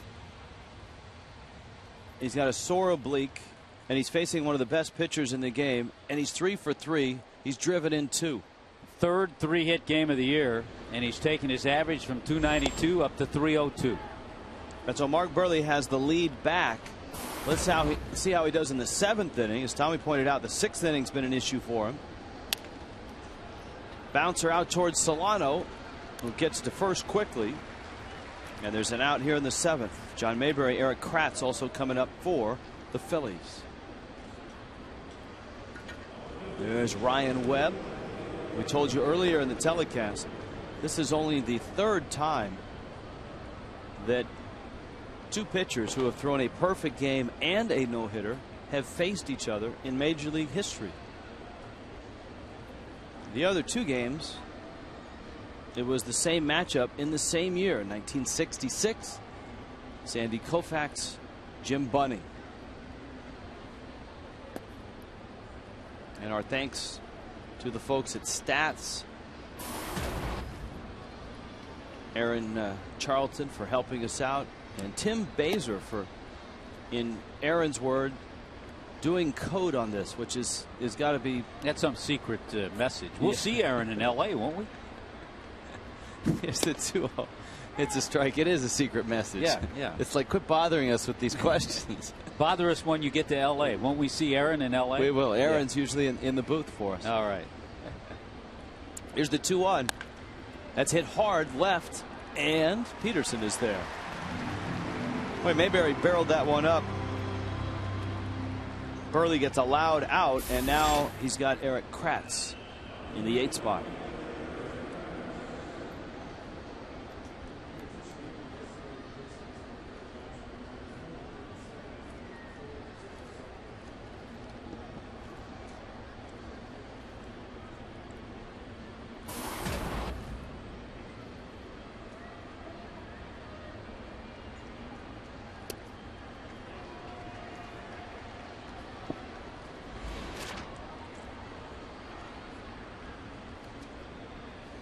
Counts 0-1.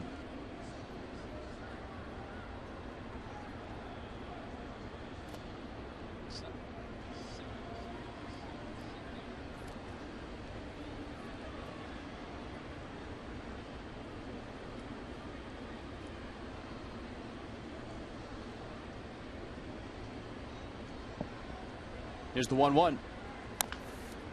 Change up, pulled to third. Dobbs on the job, throws it high. El Caballo apparently kept his foot on the bag. 9-pitch inning. And Burley sails to the 7th.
and Kendall Toyota. 3-2.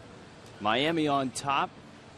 If it's first class hospitality you're looking for your clients, or you want to catch a ball game and catch a home run in the home run porch, experience Marlins baseball with a variety of affordable group packages. 1-877-Marlins, the number to call.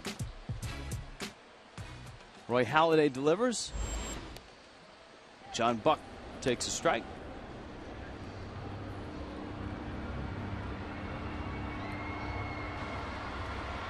Buck, the 9 spot and the leadoff spot, and that 9 spot, of course, is Mark Burley's, and he's not on deck. So it looks like 96 pitches and 7 innings is enough for Mark Burley. And Mike Dunn is up in Miami's bullpen. For Roy Halladay, his day has included 93 pitches. He's trying to get his 7 innings in the books while the Phillies bullpen starts to get rolling.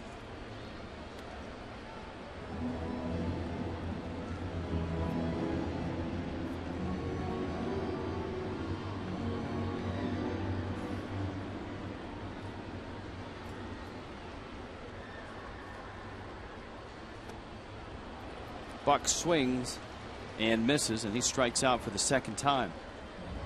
There was a good example of talking about first pitch swinging as Burley talks things over in the dugout. The best pitch that John Buck saw to hit was that first pitch. Scott Cousins now.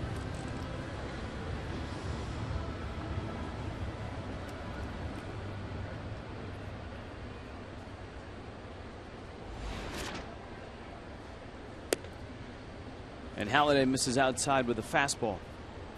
This has been the Greg Dobbs and Ty Wigginton show. Dobbs 3 for 3, RBI single, solo homer.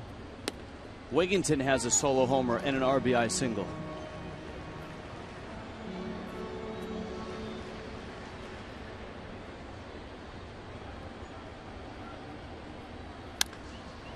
And Cousins shoots one into left field.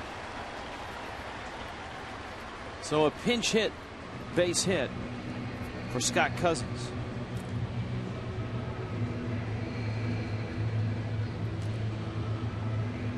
Toyota trend. The Phillies 7 road shutouts lead Major League Baseball. The club record is 12. 2 of those have come in the last 2 ball games. Yeah, they have. I was just thinking, with Scott Cousins getting that base hit against Halladay, he had a start in Washington, D.C. against Steven Strasburg and had a couple of hits off Strasburg.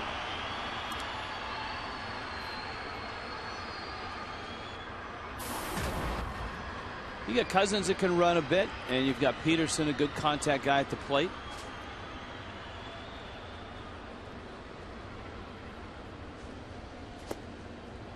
And Halladay misses away, and you also, Tommy, have the other variable, and then you've got a pitcher that's around the plate.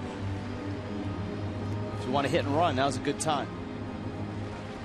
1-0, you get a pretty good chance you're going to see a hittable pitch.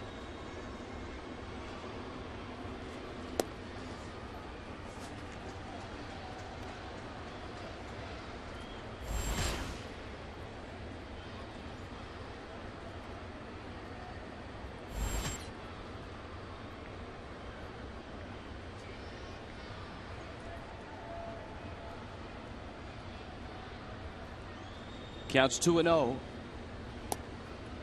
And Halladay has missed 3 times outside. Remember, he missed with the first 3 pitches of the game that he threw to Brian Peterson. There's Gorky Hernandez on deck.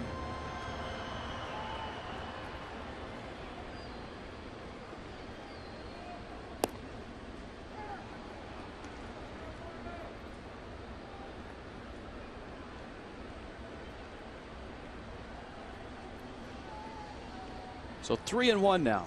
And if you're going to put something on, now's not a bad time to do it.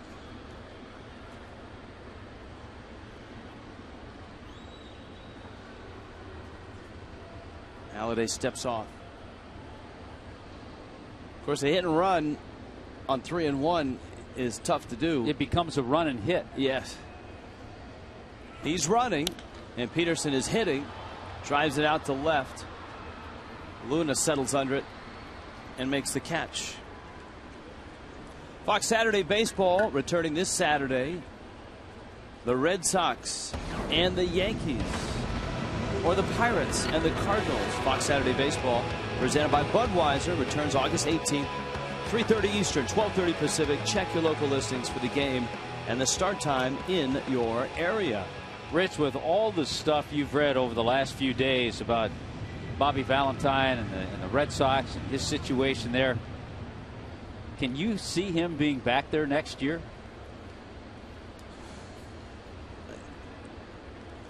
Unless the Red Sox go on an incredible run and make the postseason or really challenge at the end, I'm not sure. Cousins is running. The pitch is taken out. The throw is high, and he's in there with a stolen base.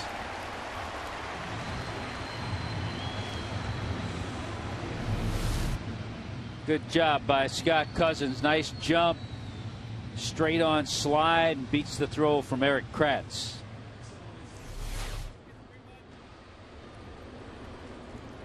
First stolen base this season for Cousins, who, as the Marlins go to Coors Field, if Justin Ruggiano's oblique has him out for a couple of days, Cousins should get some more playing time.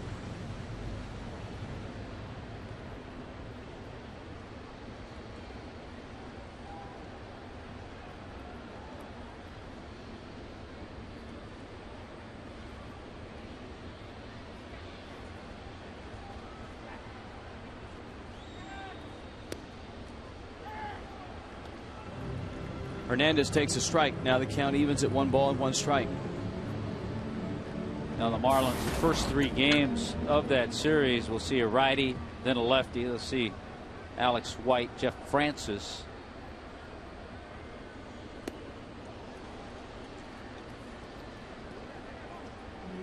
One and two.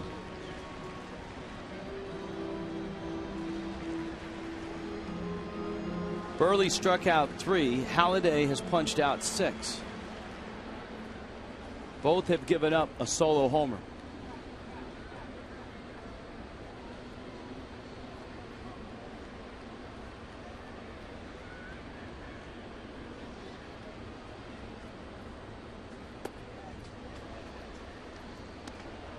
Yeah, you're right. A lot more curveballs.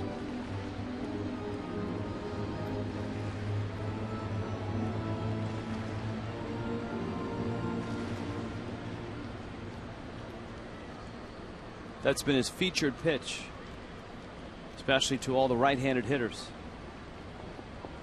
This is Hernandez's second at bat. Ruggiano struck out his first 2 times out and then was taken out of the game with that injury. That's outside corner. And that's a nice pitch. If that's the last pitch that Halladay throws in this ball game, he's had a nice day. So has that man.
Mark Burley's day is done.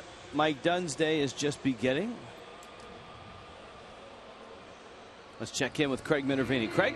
Well, Rich, the Miami Lighthouse for the blind and visually impaired are here at the ball game today. This is Richard Davis. This is one of the supervisors and managers bringing your group 26. It's camp week. It's a fun week for some of the kids. How neat is it to come here, and what kind of experiences for your group? Oh, it's been a wonderful experience. The kids, they got a chance to go on a tactile tour, which was a fun experience. They got on the field. They got to see everything behind the scenes and spend a day with the folks here at Marlins Stadium. We definitely want to thank Mr. Sampson and the whole Marlins family. Some of the children have no vision. Some have some vision. You've used your other senses today. I saw you go out and touch the grass. They brought up baseball equipment for you guys to touch and feel. Oh, absolutely. I mean, there's so many things that, you know, the sighted folks, they really take for granted because you can see, but a lot of our kids, they got a chance to learn a lot of new things and experience things that they would have never had the chance before. Some of the kids have radios. Some here, I don't know if you can see me here, have these monoculars where they can zoom in and maybe get a better eye on the action as well. How are they enjoying the experience? They're having a great time. I mean, that's basically all I can say. They're having a really, really fun time. What was the neatest thing, Richard? I think the neatest thing was getting out there on the field and being able to touch the grass, touch the bases. Those are things that, I mean, if you don't have those visual clues, you wouldn't know otherwise unless you were able to You wouldn't even touch. think of doing it. No, you wouldn't. So, I mean, this was a very unique opportunity for the kids, and it was a great way to round up the summer camp. Well, you're doing a great job. It's the Miami Lighthouse for the visually impaired. And Richard, nice to see you, and glad the Marlins can enjoy you. My pleasure. I hope we can come back soon. Okay. Rich, Tommy? Thank you, Craig. Juan Pierre is in the ball game. And Mike Dunn delivers a breaking ball. Pierre pops it third base side. Dobbs on the run. And it's a foul ball. The reason that Mike Dunn, the left-hander, comes into this game is because, and you look over on Charlie Manuel's bench, Pierre, Nix, Ryan Howard, Brian Schneider. He has a switch hitter, Michael Martinez. So Ozzie counters and brings in Dunn, so he gets the matchup in his favor. Dunn against Pierre.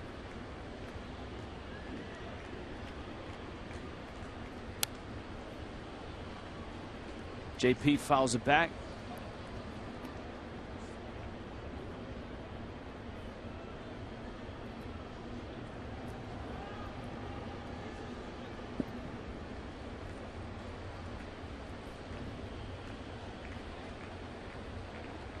Oh, 2 pitch. Breaking ball got him. Dunn strikes out Pierre. And that brings up Jimmy Rollins. 1-run ball game here in the top of the 8th. Miami had not scored a run since Saturday. Were shut out on Sunday by Chris Capuano and the Dodgers. On Monday by Cole Hamels and these Phillies. And last night, Kyle Kendrick, Josh Lindblom, and Jonathan Papelbon shut out Miami. And so today they had to face Roy Halladay. Broke through with 2 runs in the 4th. Phillies tied the ball game. Ty Wigginton knocking in a couple of runs. And then Greg Dobbs homering, his 3rd hit, his 2nd RBI, and that's how these two teams have arrived here at 3-2.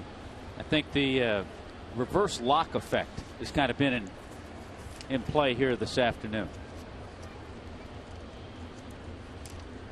That is the can't score against Kyle Kendrick, but have a 3-2 lead against Roy Halladay. Can get 3 against Halladay, yeah. I'll tell you what, Kyle Kendrick with the win in last night's ballgame is 9-2 in his career against the Marlins.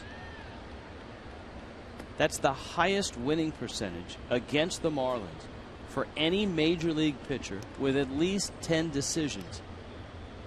How about that? I think that puts him right on the all-time Marlin killer list. So with Ty Wigginton here and a couple of guys over in that dugout. 2-2 is fouled. Back up here. We have yet to get a foul ball. You can hear that. That's about as close as we've come to one.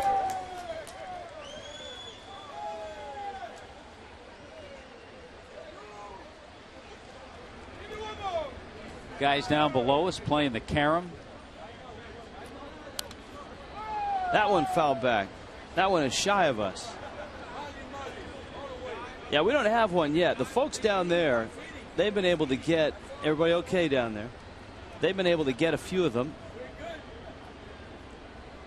But we have not had one all the way up here. It's coming, though. I think it's going to take a Giancarlo Stanton. Yeah. The 2-2. That one almost hit Rollins.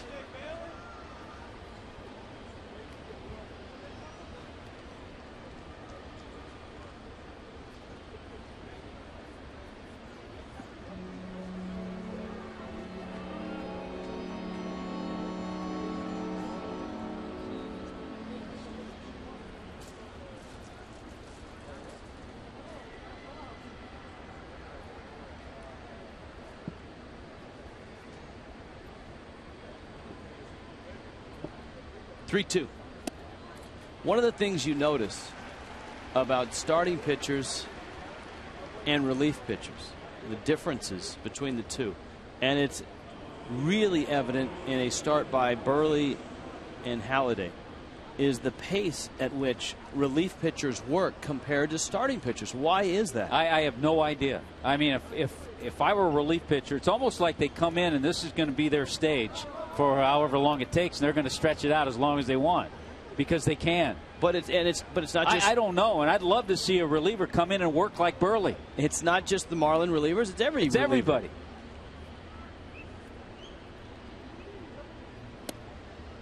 Dunn misses in.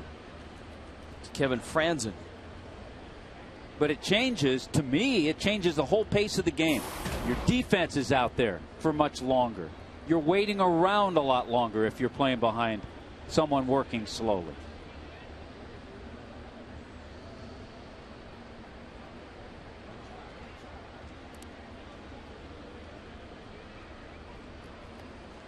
Now, sometimes it's because relievers come in with guys on base, but that doesn't happen that much. Not as much anymore. In this day and age, most guys come in to start an inning. It's usually the lefty specialists that come in, or even a righty specialist. It's a pretty good move and a pretty close play.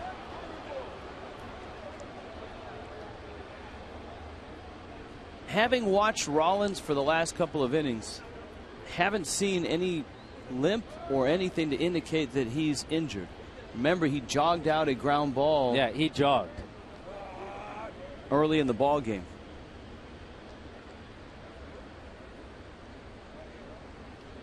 And he bluffs. Fastball taken for a strike. It's 1-1.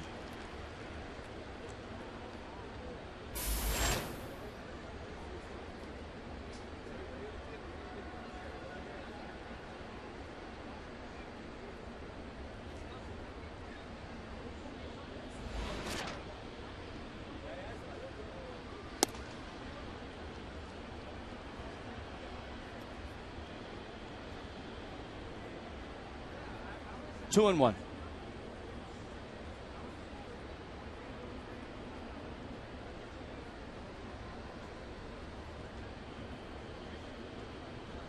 Been trying to go over in my head some relievers that work quickly.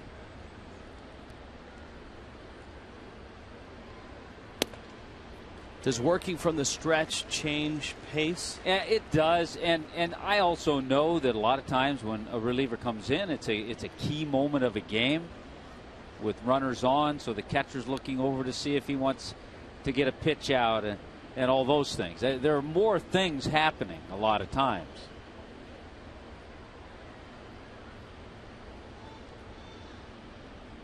Here's the 2-2. Up the middle, Solano. Reyes, the turn is in time, and Mike Dunn gets a nice double play to finish off the Phillies in the 8th.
Burley and Halliday starts.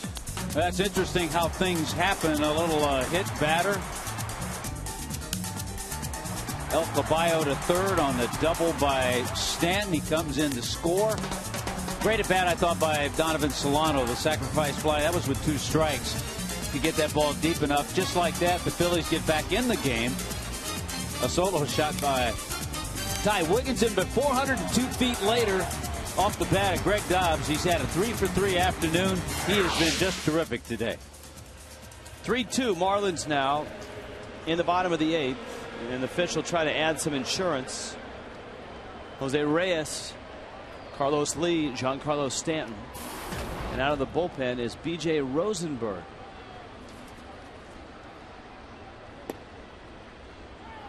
Rosenberg fires a fastball for a strike. This is the rookie season for Rosenberg.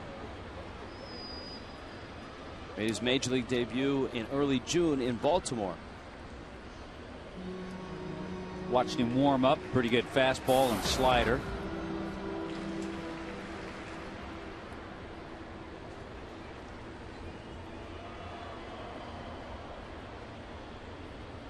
Reyes a 1-for-3 day. And a fastball that spins him out of the way. We had just thinking back to last night, sometimes you get an email or a tweet on an email Twitter Tuesday and you don't get to it. One of the questions I saw that we didn't have a chance to get to was, how did the aquariums look from left field? How noticeable were they? And to be honest with you, I didn't notice them at all. I never did. They're tinted and they're also angled so that there will not be reflection that bothers any of the fielders. And for us in left field, sitting ground level, we didn't even notice it.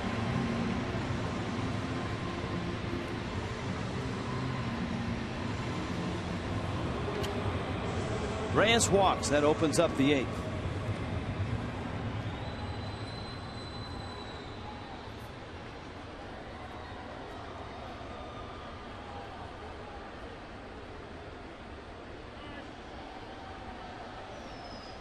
Rosenberg steps off, and thus we'll test our theory that relief pitchers work a lot slower than starters.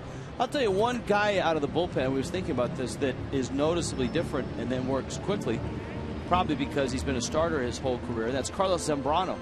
Yeah, absolutely. When he's come out of the bullpen, it's take the ball, get up there and throw it just like he's making a start. You wonder what would happen if a reliever were to make a start.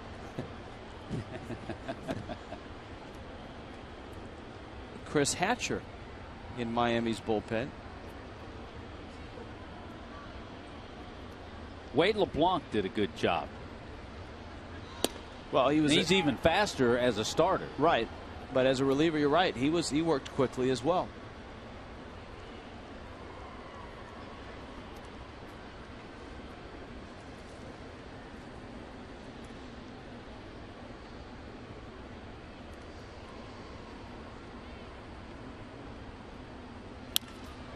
Carlos Lee bangs it into center field. Reyes puts it in gear. On his way to third. Good throw by Mayberry. He is safe. Just got in there. Reyes asked for time. Great hustle. And a very good throw from John Mayberry Jr. The thing about Jose Reyes, he knows this is a deep outfield. Outfielders are back a little bit. He knows the kind of speed he has. He picks up Mayberry right there. Makes the decision to go ahead and go for third. And you're right, it was a real easy, accurate throw by Mayberry, but Reyes just got under the tag.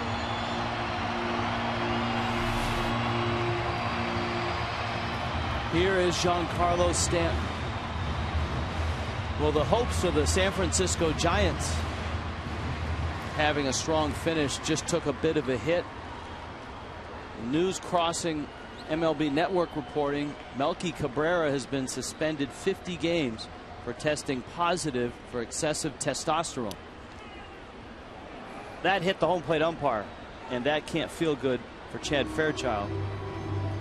And his buddies are coming in, and the Marlins trainer out to check on him. That left arm shoulder area took the brunt of that pitch. Watch this. Kratz flat out missed it. Ow. And that's not a deflection either. The ball that was dead on. When the ball drops right in front, you take full force of that. Boy, that is a blow to the San Francisco Giants, and then, you know, to baseball too, because the first thing I'm thinking of when I hear that, remember how lousy he was with the Braves, and then how great he was, over 200 hits with Kansas City, and then another terrific season this year. Yeah, and that's what you think about. All of a sudden you question as to whether he cheated to get where he is and make those improvements. Obviously you don't know, but Melky Cabrera suspended 50 games.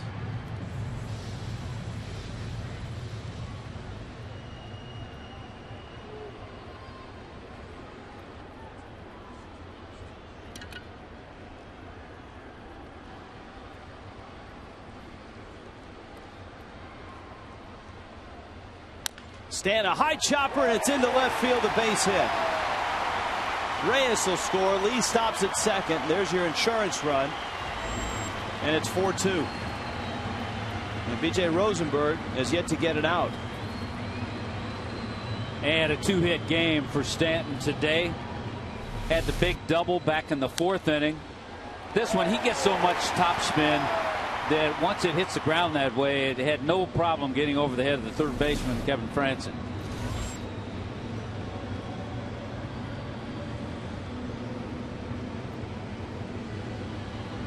And Charlie Manuel comes out and takes the baseball, and he'll dip further into the Phillies' pen.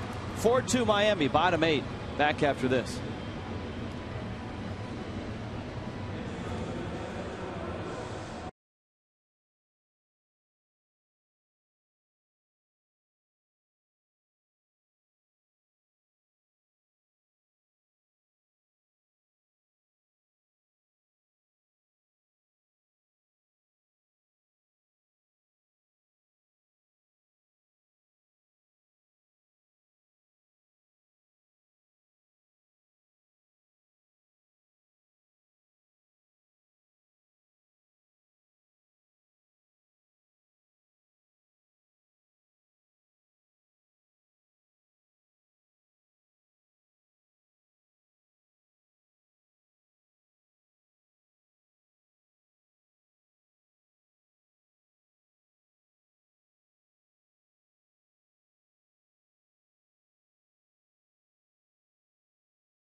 Marlins Live presented by Checkers. No one at their posts yet, but they'll arrive shortly out in center field.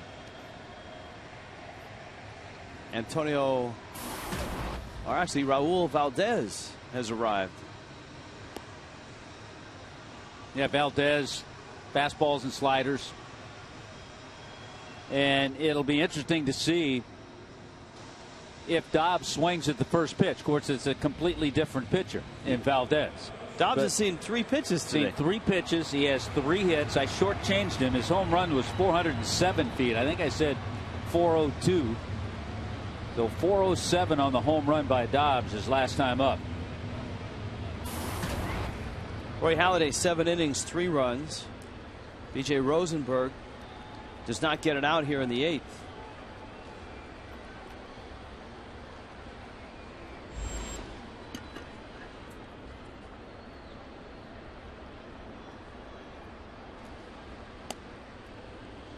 Well, we won't shortchange Greg Dobbs. We will give him the Warren Henry drive of the game. That's the third pitch he saw in the ball game. That's his third hit of the game. And that's the home run.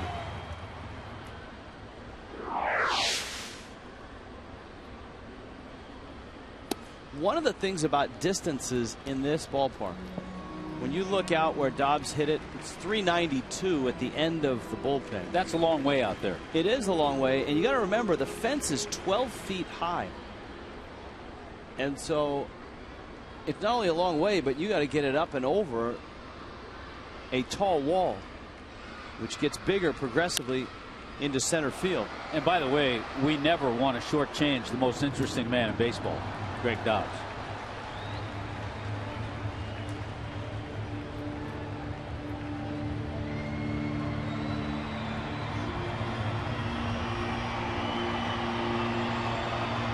Dobbs in there today against Halladay, delivering with 3 big hits.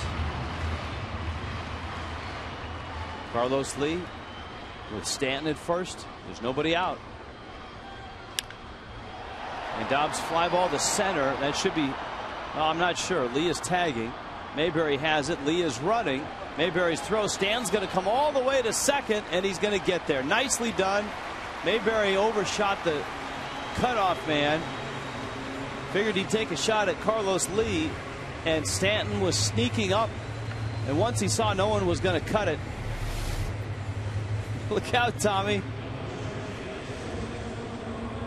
All right, you think about it, you know what you can do. You know your limitations, and Carlos Lee said, you know what, that's deep enough.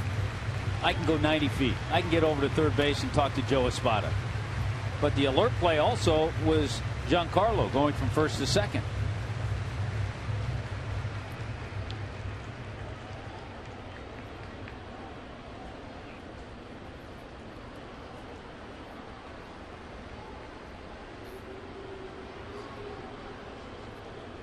Eric Kratz out there talking to Raul Valdez. Infield is going to come in, you would expect, with 1 out in a 2-run game. And again, you always look for different ingredients to put on plays. Of course, they're going to walk Solano intentionally. So no chance for a squeeze here, and there's not going to be a squeeze with John Buck when he comes up either. Just in looking and reading a little more on the Melky Cabrera suspension, the Giants have 45 games left in the regular season, so he's gone for the rest of the regular season. And before you even go on, he should be gone for postseason too. If the Giants get there. If they get there. Just my opinion. Giants had a similar issue, although he didn't test positive. Remember, Jose Guillen, I want to say it was back in 2010 late. There's the suspension.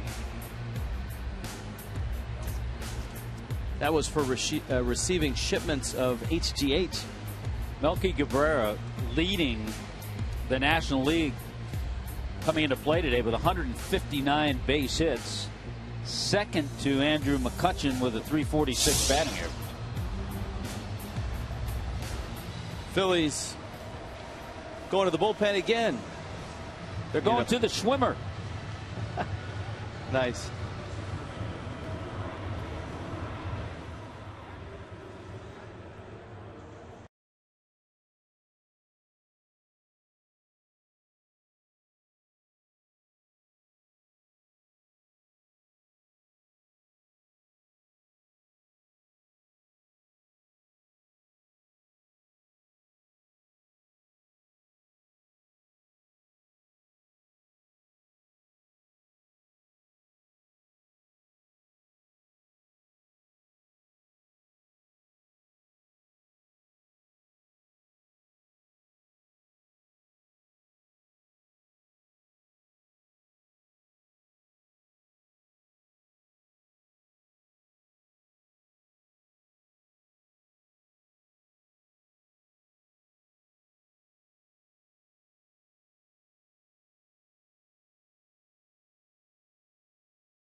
On top, the Phillies have been rotating relievers. This is the third reliever to work in this inning.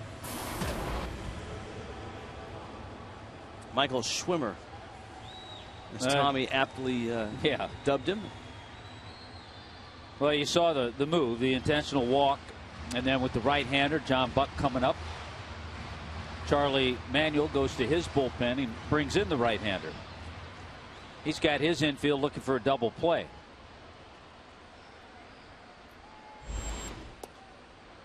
Bags loaded, and Buck swings and misses. Buck was hit by a pitch and has struck out twice.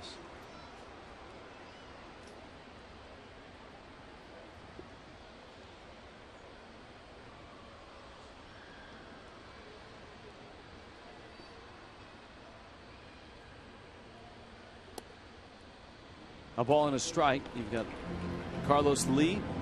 He singled. Reyes walked to set up the inning. Stanton single. Provided a run. Dobbs' fly ball moved everybody up. Solano was intentionally walked.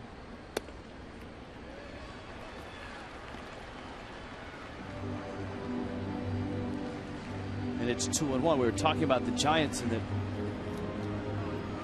obviously Cabrera having a much better season than Jose Guillen was having in 2010. But that was, as I remember, one of the ways that Cody Ross got some more playing time in late September. Guillen had a neck issue and had that HGH shipment issue. And Ross, of course, got in and got hot. And that worked out pretty well. Had the great postseason.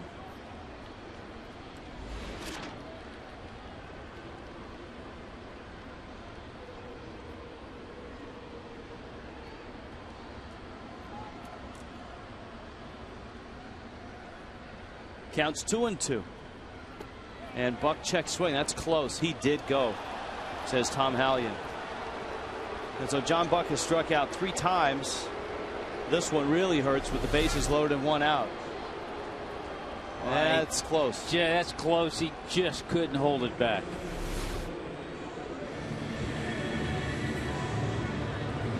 Ozzie got a pinch hit here with Austin Kearns.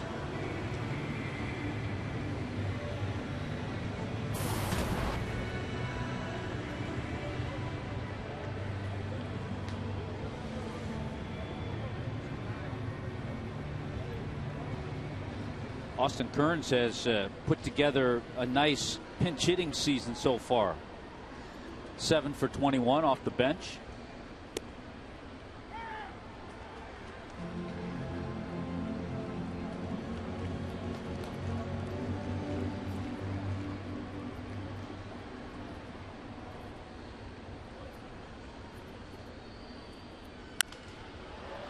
Lifts that one in the air to right. Dominic Brown. And it's out of reach.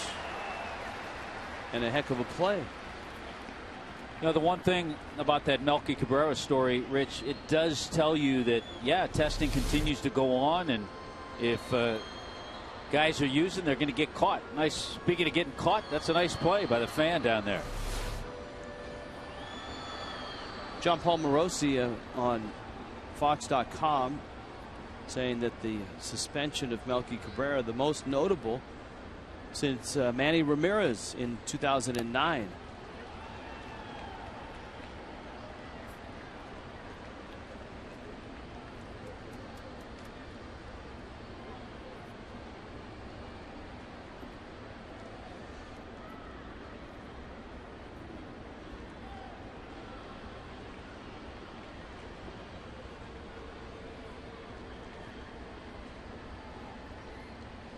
Counts 0-2. Fastball is up.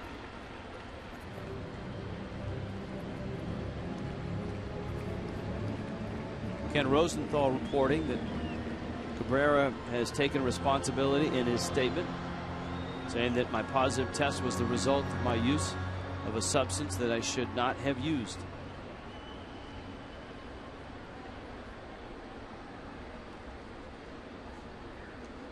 That's a lot more refreshing than it was a protein shake with something that was in it that I had no idea it got in there. I don't know how it got into my smoothie. Here's the 1-2. Breaking ball. Kearns lines it into left field. That's a base hit. Scoring is Lee. Right behind him. Here comes Stanton, and he is going to score. And Austin Kearns continues to deliver in a pinch. And Miami has cracked this one open.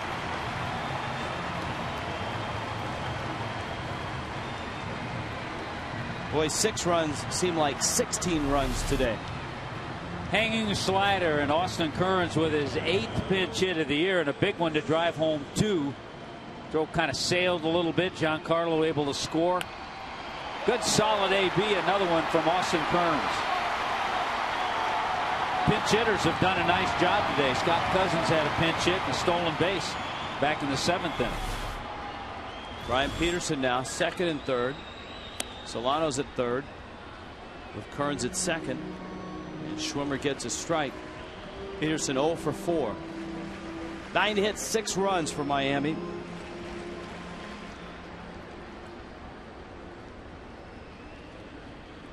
Though the Marlins didn't need Greg Dobbs to drive in a run in this inning, it was Dobbs' deep fly ball that helped move the inning along and push 2 runners up a base each, with Lee and Stanton going from 1st and 2nd to 2nd and 3rd.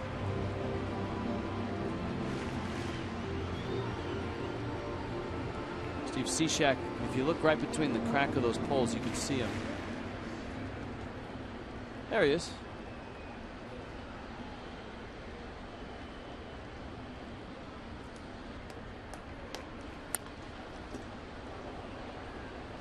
Well, it's been a nice battle today with the lineup and the extra men that Ozzie was given today. Having been shut out 3 games in a row, it's been a nice, refreshing game. Some good ABs, some good hits, and a terrific job by Mark Burley, who looks like he's going to get that 10th win. Peterson fouls it back.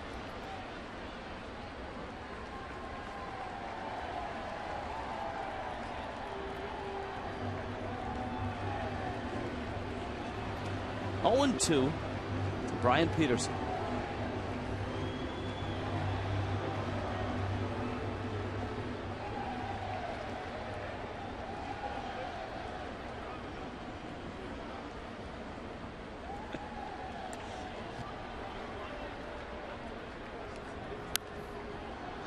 That one fouled out of play.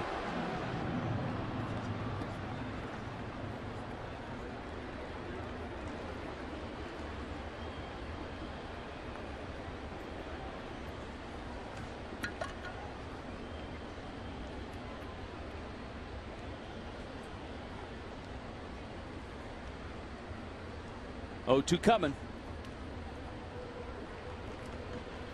Well, a game that was speeding along with Burley and Halladay matching each other. Marlins got the first 2 runs. Phillies came back. Ty Wigginton driving in a couple with a base hit and a homer. And it's really slowed down with the Phillies trading relievers, try to patch together this 8th inning. Now they've used 3 different pitchers in this inning. Peterson lines it left center field, and it falls for a base hit into the gap. Peterson drives into, and you had to think Peterson on his way to first was thinking that ball will be caught. And even when he dove for it, he had to be thinking that ball will be caught. He's hit 2 weeks worth of balls like this that have been caught. And it's 8-2 Miami. I tell you, you're running around first base, and you're right. You're Brian Peterson. That's exactly what you're thinking. And then just out of the reach of Mayberry, so he gets the base hit, a double, and he drives in 2. Great job, great going, Petey. He deserves it.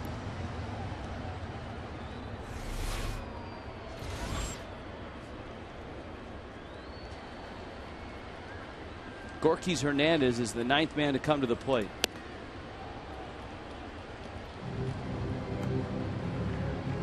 There's the skid mark from Mayberry in left center field. A few of the Philly pitchers are thinking about Shane Victorino and how he probably handles that ball. That's right. The Gold Glover.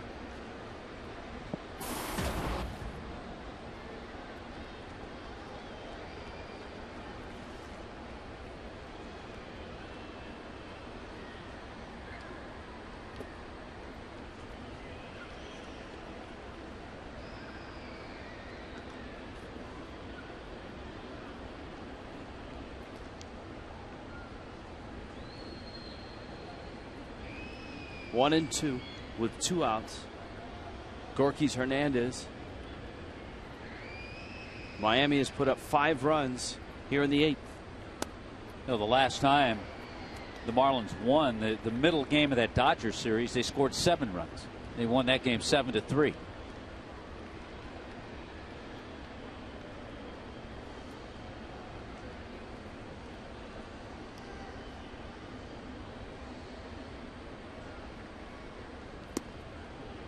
The 2-2 is low. The count's 3-2.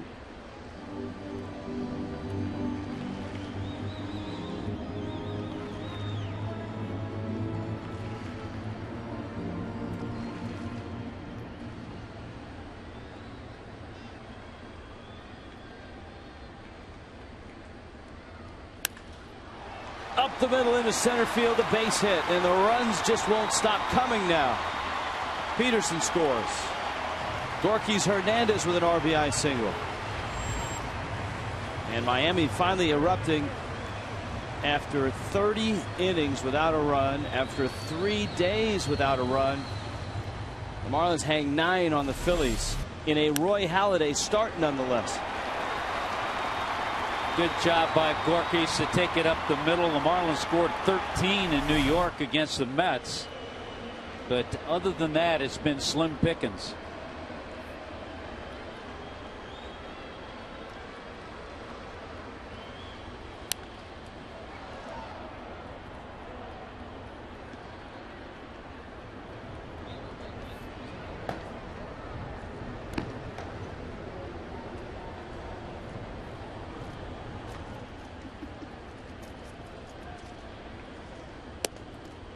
Schwimmer with a changeup that misses outside to Reyes. So 9-2. I think everybody can exhale now. And the Marlins hit the road. They go to 2 of the best hitting parks in the National League, Coors Field, Chase Field, and then finish the road trip at Dodger Stadium.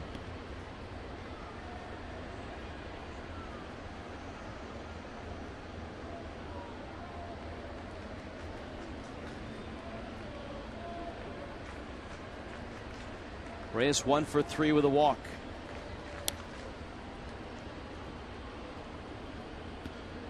It stays 1-2. Ken Rosenthal reporting on the Melky Cabrera suspension, pointing out that Cabrera would be eligible to play in the 6th game of the postseason, but he would not be in game condition, and by then all the minor league seasons would have been over. Plus the Giants would have to leave a roster spot open, and as Rosenthal sums it up, by then that would be tough to justify. I think you had pointed that out in a little stronger language.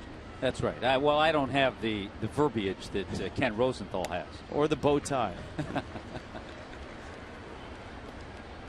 Counts 3-2.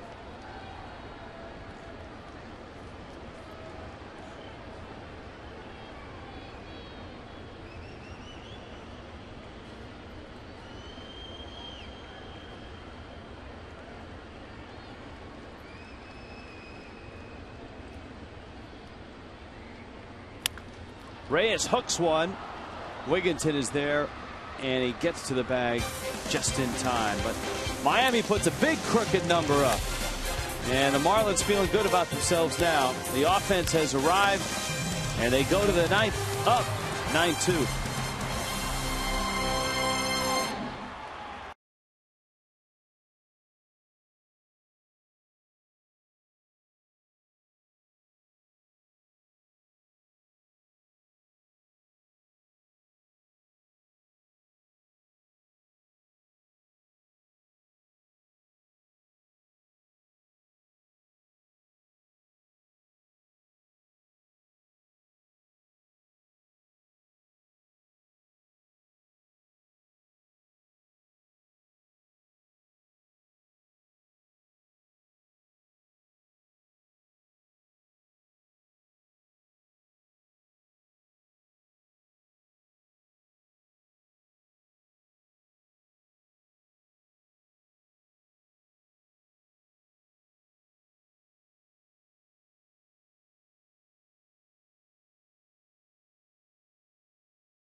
The Wednesday showdown. There's the box score, 9-2. Miami on top, 11 runs. Greg Dobbs certainly early on the hero when it was tight, and the Marlins snapping a club record 30-inning scoreless streak, and it was snapped by Dobbs and his RBI hit in the 4th.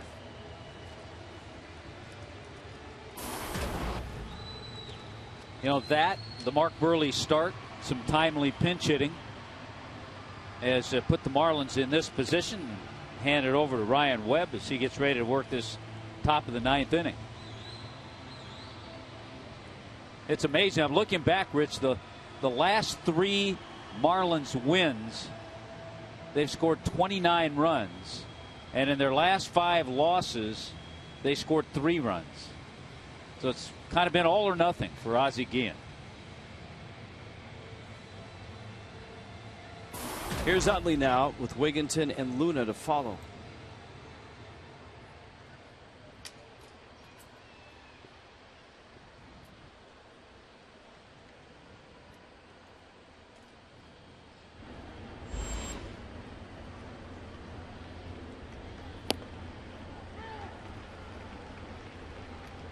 Webb throws a strike. Mike Dunn handled the 8th.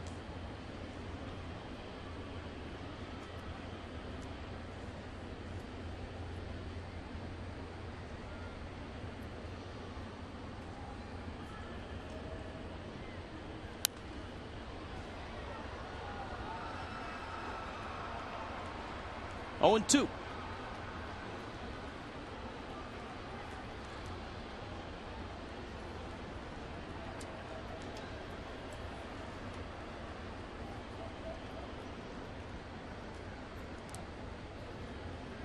On to Colorado for 4, then to Arizona for 4. A doubleheader in Arizona. I think it's the first one they've ever had. So it's kind of a. I was reading something the other day. They're really promoting this split doubleheader. It's kind of a unique thing because it's the first time they've ever had one in their ballpark. But not a true doubleheader. It's a split. Yeah, it's a split doubleheader. 2 admission doubleheader. 2 separate games.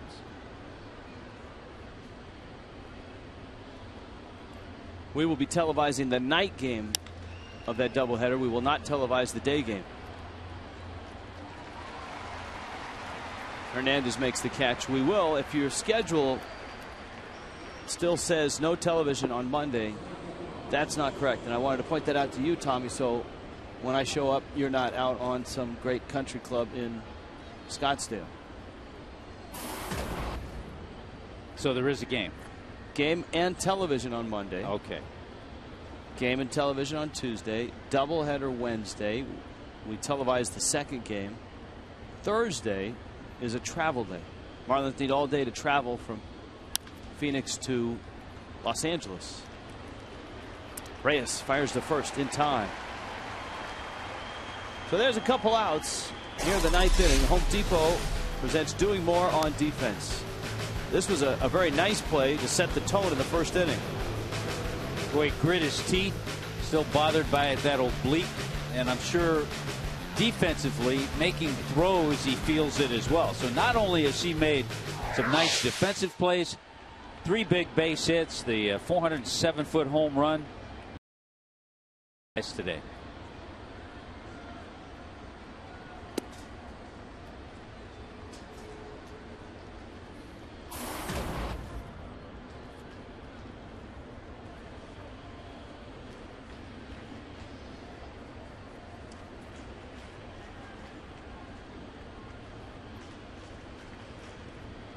An 0 for 3 day for Hector Luna.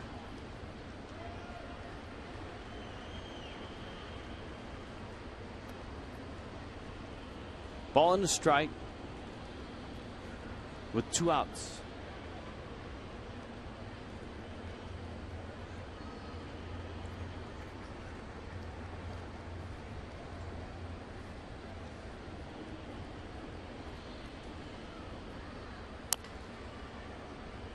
The hope, obviously, for Miami is that the offense continues.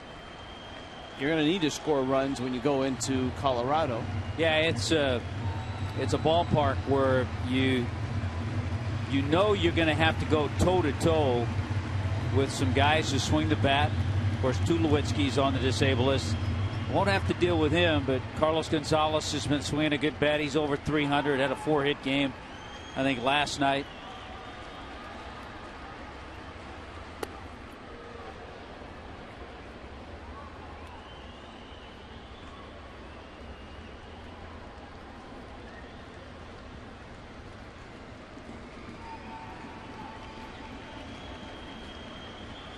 Webb ready, 2-2 coming to Luna.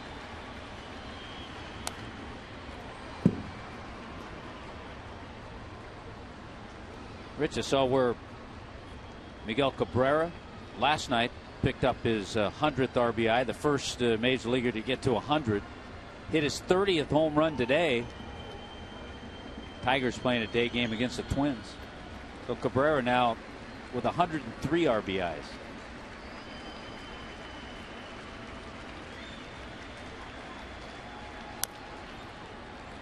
Let's see if Dobbs can finish the day.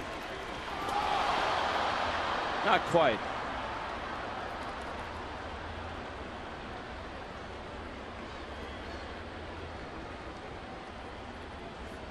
Trying to make a running throw, and it's an E5.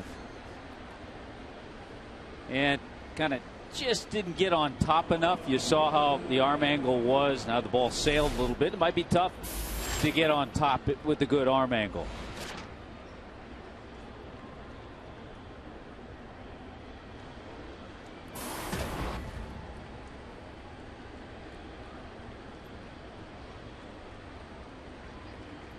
Dominic Brown now.